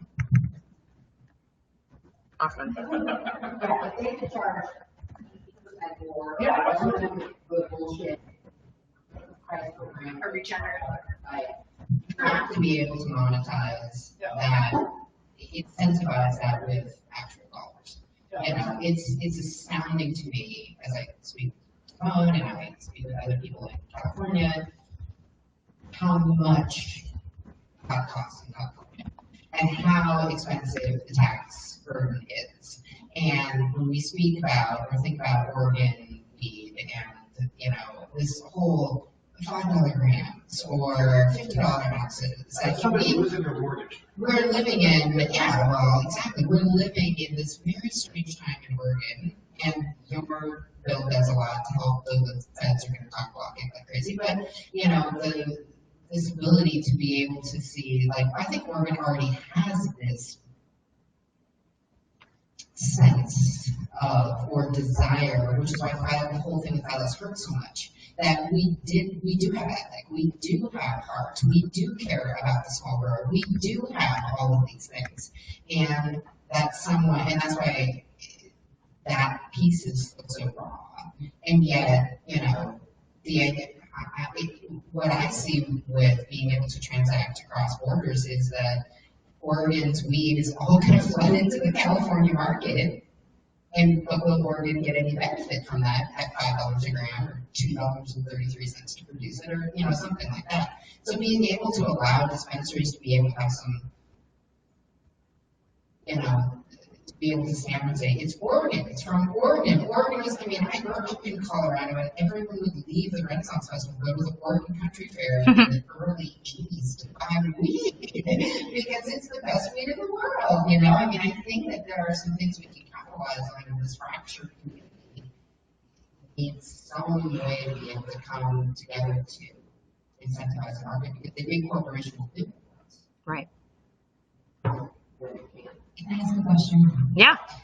I'm just trying to all the things that we've talked about and knowing what had happened in the very first slide.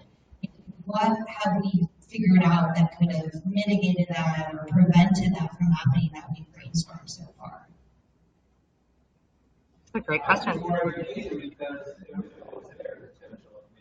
Other than the we're not Monsanto.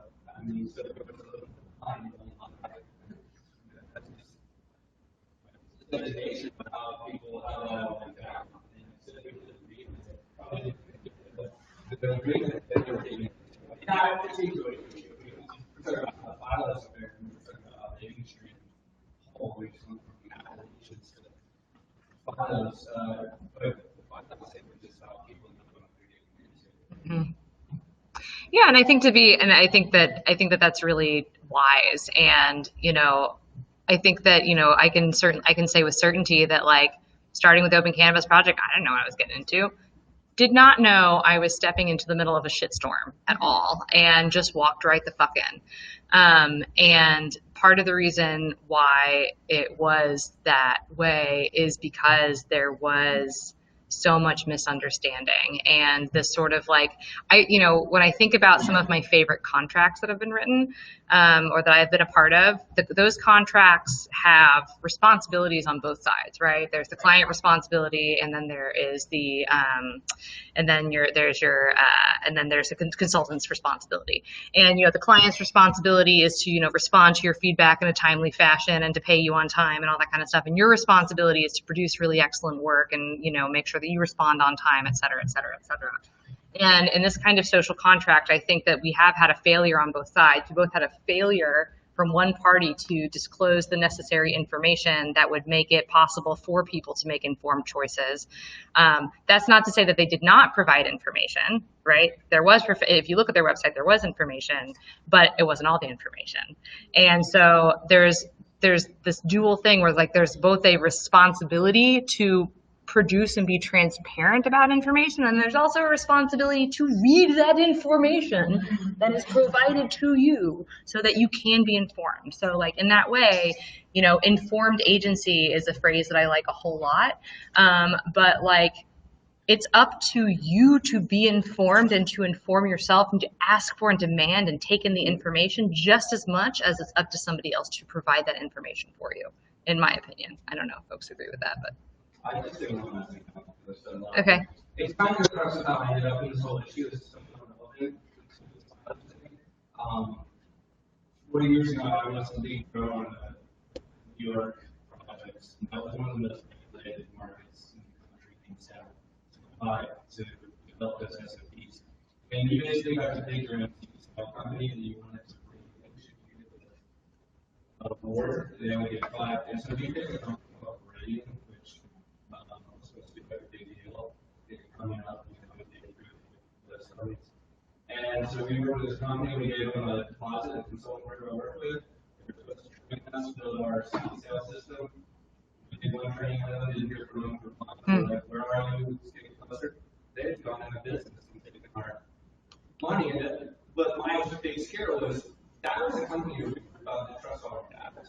Entire grow, managers, everything out of business. That's when I was like, it's serious. 4 years ago. So that's why I came to this meeting, because it's not getting any easier. So I, as a grower, like, sure, I want certifications and all that stuff, but I want the tools to succeed. But people who got burned at pilots were growers. Like, what do they need? Tools and education to know how to use it. Not get burned, but also to be successful. This whole thing, what do they get burned from? It's like, we said the barrier to entry, we've closed that now. And that's, whether they really did that or not, but as a small grower, you're just like, how do I get the hours of data that you have? Right. So that's it. I think if there's any sort of ethics or regulatory body or advisory panel that comes out of a discussion like this, 3 things that would speak well to growers that I know. One would be, all of that is based on education, right? Educating people on DIY IP protection, how to do it yourself, how to find resources, how to decide for yourself with your attorney, how you want to protect what you breed when you grow. That would be the big one. And the next one would definitely be telling people how to use marker-assisted selection and understand that data. If we have scientists who really talk about this, we need to not to trust our science necessarily to a private enterprise, but have a group of people that show growers how to use it themselves, how to use the community growers in a particular region that are really good cut at something, and how they can work with themselves, work with this data, and create themselves, and protect themselves.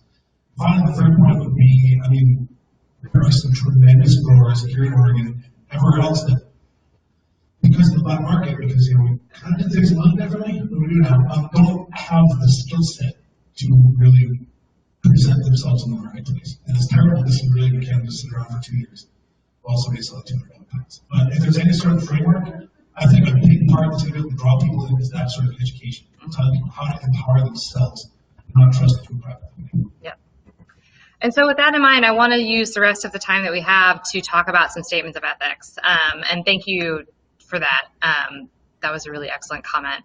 I was going to talk about the Burning Man 10 principles, but we don't have time. And more relevant is, Joe at Burning Man, which is another big conversation about actually how a DIY thing became this big corporate thing. We could talk about Meow Wolf, like we're seeing so many interesting and strange examples of these like movements that become big, like through corporate stuff, and Burning Man is one of them. It's really interesting, but I mean, I love Meow Wolf and I love Burning Man, so all problematic. But I really love the Dragonfly Earth Medicine statement of ethics, and I feel like they've done a really excellent job to sort of embody the type of thing that I'm sort of talking about when we're talking about statement of ethics, because all of these things are really specific. And so I'm going to read through these because the type is kind of small. Pure certified regenerative farmers and pure collective extractors, breeders, and businesses make this commitment to ourselves, our communities, and the public. We are an independent international group of hardworking, dedicated people that cultivate and process clean, pure cannabis in harmony with nature. We are in collaborative efforts daily to support a healthy cannabis community. We agree to find solutions within our community and join forces with those that share our morals, values, and respect for the historical work of many cannabis cultivators, breeders, and activists.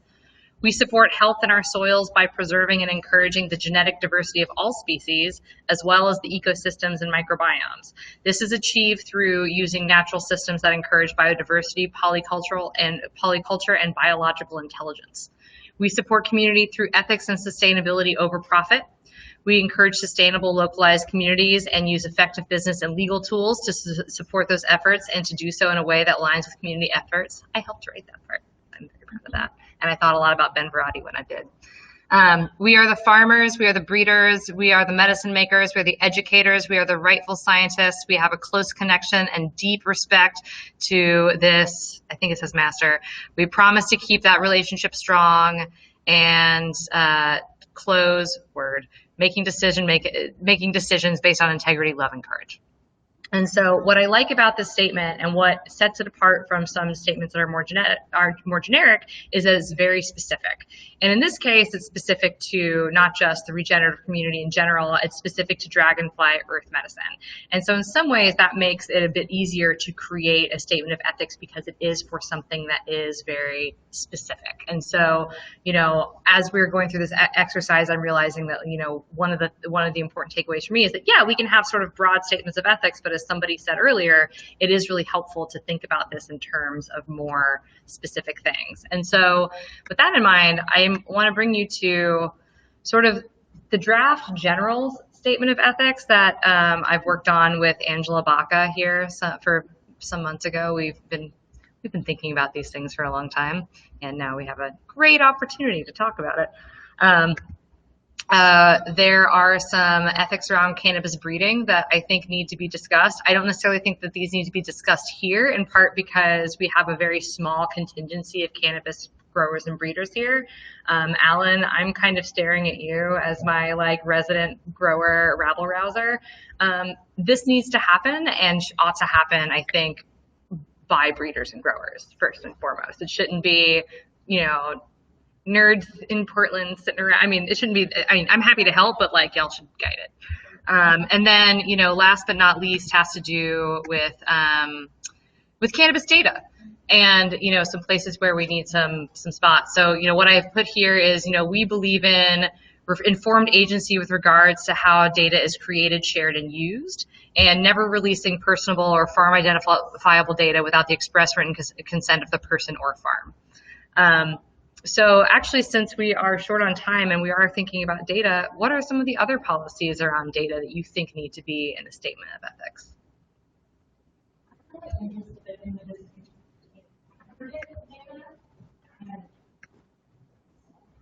I'm really interested in the distinction between aggregate data and, I guess, non-aggregate data, meaning where we come from when running one specific cup, and I really don't like that word, but I don't have a better one. For Oregon cultivators who opt into an opportunity to be celebrated for their energy efficient and environmentally sound practices, and really interesting, wonderful plant chemistry that benefits using that plant. There were a lot of questions that cropped up because of Phylos, the experience with Phylos this spring about what we would or wouldn't do with the portion of data from one specific experience. We combine that with other like data sets and all of a sudden have something like what we said really well, Phylos has our mountain of data. And the answer is no, we won't, because our privacy policy says that we won't. But it's there in fine print and in the 12th paragraph. And what I've learned is that there is a need for bullet points and very distinct explanation at the top of privacy policy that says exactly what you will and will not do, exactly if you will and will not aggregate data. And so I guess when it comes to this, we believe in, just truth about potential for aggregate. I'm not sure. I have a lot of my own work to do with the language. Oh, that's cool. That topic, yeah, and it's cool, man. We're all learning. I think as part of the ethics of this or that, it needs to be a little bit of why growers elaborate on that, because the whole idea of aggregate data is it doesn't work unless you put it into it. Right. So the growers that are afraid to do that, you have to pick up all your data from your individual operation, which is probably that good. Right. So there is a spirit of collaboration there. Everybody else's data needs to be better. It's like a corn farmer can go take a picture of corn leaves on July 9th, but exactly what fertilizer should where it should be, the nitrogen levels on July 9th in Idaho, because so many farmers have given that data to the land university. So I think that's good. Yes. It needs to be ethics, like this is to empower everybody. Right. But part of that is teaching people how to then use that data. Right. That's the thing that I thought was powerful about what you just said. Right.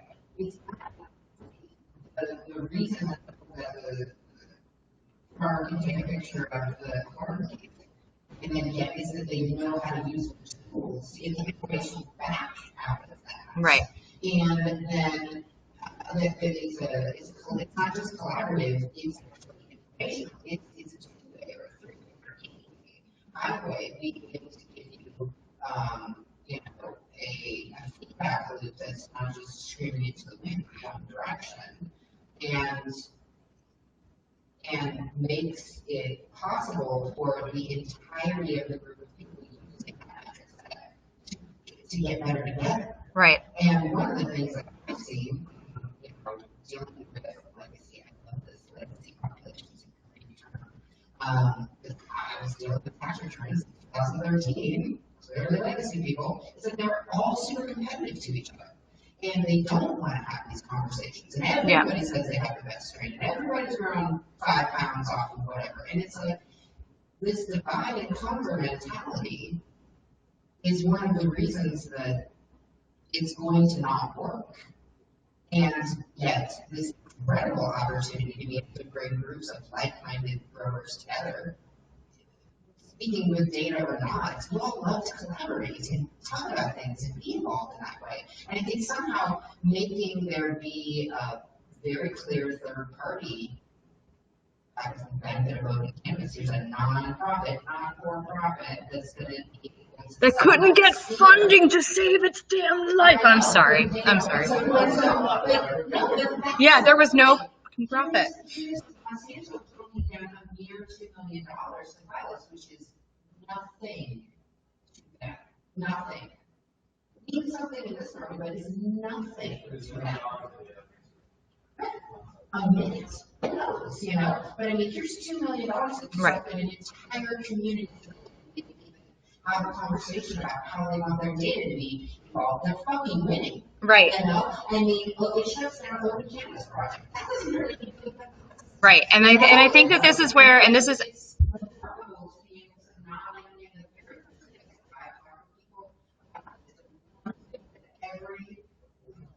processors and first trackers also is we don't get another tax. We don't get another right. regulated we don't get another thing you have to pay for, but you can't do that. Right. Right. What you do need is to have all this data to be put someplace, and then some of the right. And so we do, and I think that like, so that, and that comes to like two ideas that I think come along with this is that, you know, and I think that, you know, Steph, I want to give you some major kudos. And I've used this as an example a few times. When Cultivation Classic got hit with a lot of criticism about the data policy that was in your contract, you changed it immediately. 48 hours later, it was done. It was done. And I think that that speaks to, one, not only a show of your character, but also I think a real need for stakeholder input in, you know, whatever these data policies are, which is part of what this conversation is bringing people into, you know, basically helping to make policies for these organizations. And Steph, you reflected, and that was great. And then the other piece of it that I think is important is that we need to have is this idea of a data trust, and an idea that like we need to have, because we don't have universities, because we don't have public funded research bodies who can help us with this and be the arbiters of this like public resource, we absolutely need to have something that is very much protected in the public interest and does not necessarily have to be in the public domain, which is, I think, is maybe a place where it was actually a really good intention, frankly, to put a whole bunch of genetic data and information into the public domain. It really was, you know, because like the other option is just sequestering it away. And, you know, I think that one of the things that I always found frustrating being at Open Cannabis Project was the accusation of like, you're just taking my data to sell it. My friend, if I could sell the data that was available freely on the internet, then perhaps Open Cannabis Project would still be in business. You know, perhaps we would have been able to survive. And, you know, so one, I think that there's this idea of a data trust that's really important. And I do think that it is important that we have answers to these questions because data is valuable. And it is something that can bring value back to the exact people who put information into that system. But only if they collaborate, right? But you have to collaborate, you know? And so that's part of why I want to build this and why I think it's so important. If the outcome of all of this is that everybody goes back into hiding and just keeps their data to themselves and, or information or whatever, then like that is the cannabis industry going into the dark ages in a way within the community in a way that I don't think is productive. I come from citizen science. I come from, you know, empower. This is where open source gets exciting. It gets exciting to think about. Bye, Simone. Thank you. No, it's okay. It's okay. We're at time. We're going to wrap up in a second. Insecurity. Yep. Yeah. Yep. Yeah. Yeah, totally. We'll do another meeting like in a month and a half or something. So, all right. So more thoughts on cannabis data, and then I think we will wrap up because we've been here for about 2 hours, which is amazing. Kudos to the few people who are remaining online. Good job. That's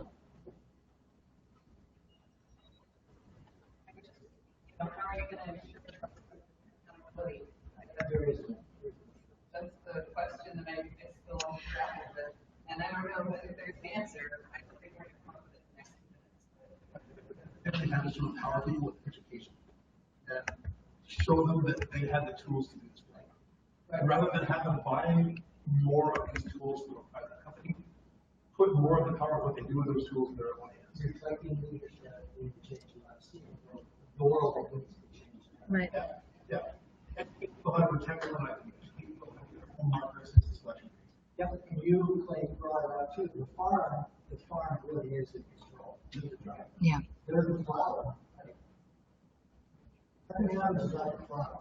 It's very true. As long as the government has what we said, I think that it is very easy to be like, oh, we should educate it, and then there's no money. Right. You need to educate it.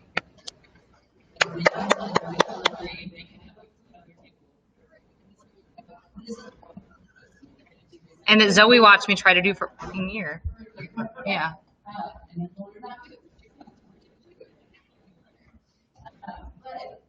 My mom did die in that time period, but anyway, we'll get to that. The point is, like, you can figure out what you want, what needs to happen. The education goal is to figure out a way to get people for the education. Because nonprofits in cannabis still can't exist. And so, like, we cannot get funding from the government to run educational initiatives. So, like, what does that look like? So it's just like, you can't federally be a nonprofit for tax purposes. So they literally cannot exist. Right. Do universities have positions on this? I mean, you think about, like, even look at the university collaborating with private, or say, with nonprofit. So that, or the ethics around models? I think so, and I think that so typically data ethics with regard for universities, there are some very specific guidelines, and the main one being that the information does need to be released publicly. You know what I mean? So information that is studies that are done at a university, are technically owned by the university from an intellectual property standpoint. I mean, at least Georgia Tech was that way. That's where I went, and then the information needs to be publicly available. But of course, publicly available means in a report that ends up on on NCBI or something that you can't actually, or some kind of paywall thing. So it's definitely problematic, but that is the idea, is that it's supposed to be publicly available. All right, we'll take 2 more comments and we'll wrap up because we're at time and I want to be respectful, especially to folks who have been here filming or here, moderating online stuff. Go ahead. Something.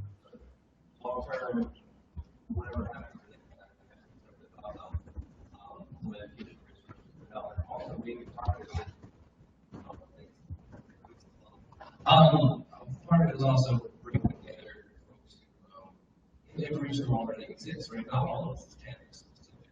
We're saying to farmers, hey, this is what we think, this is how it works, it's how there's already a lot of that information out there. Right. To that point, I think in terms of this conversation and productive steps, there's also a need for some educational triage in this moment.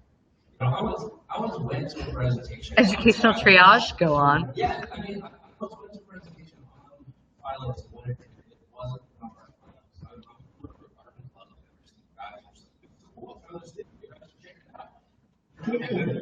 I was like, I don't know about this. Like, what was there? They were like, no, man, it's cool. They're great. And then what happened is that they were a company who was trying to monetize. And like, so I think in this moment, a lot of those people are feeling betrayed.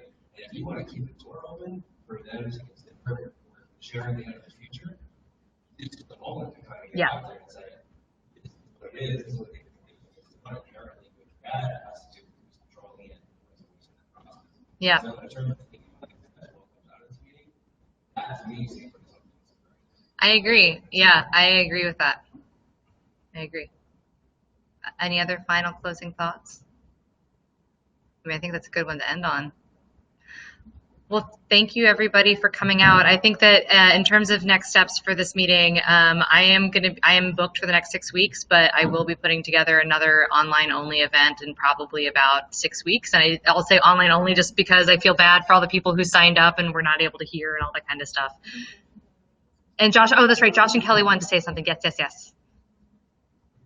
Before we close. Fine. I just really appreciate everyone's thoughts, and I really love hearing the different conversations. And I do think that this has, in that way, has been positive because it's really instigated us to really create this change that we need to see. And I would really love to see data be open still because it is the betterment of humanity. I mean, Kelly and I and everyone of our farms and everything, everywhere we go, as far as every conference we go to, we have seed swaps and all of our favorite varieties we're sharing with everyone everywhere we've gone always. And in that way, we would never want to patent anything, because really in life, it's about the evolution.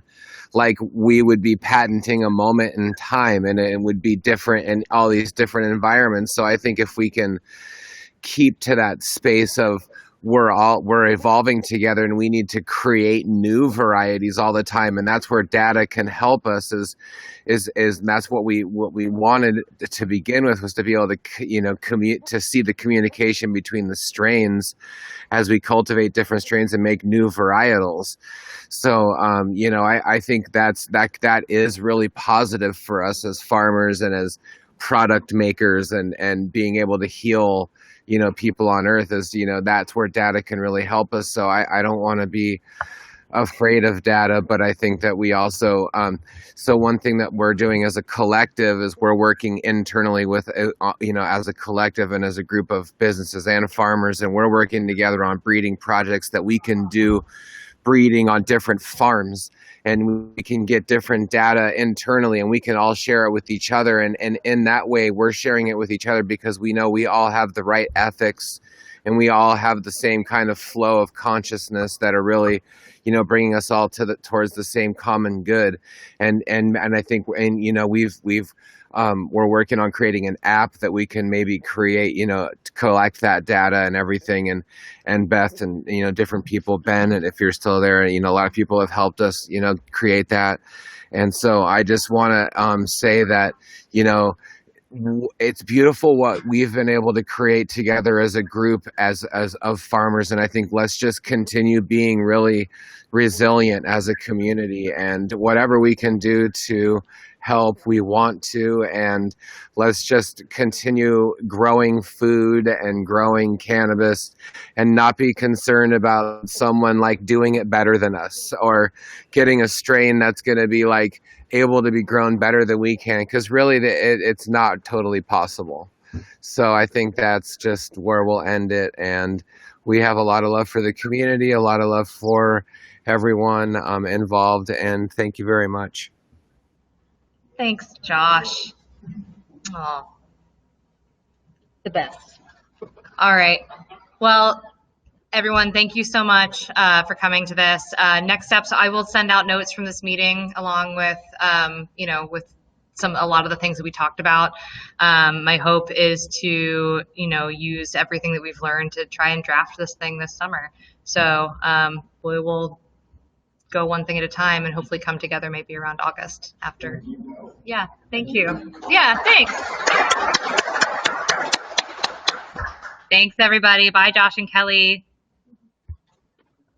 Guys.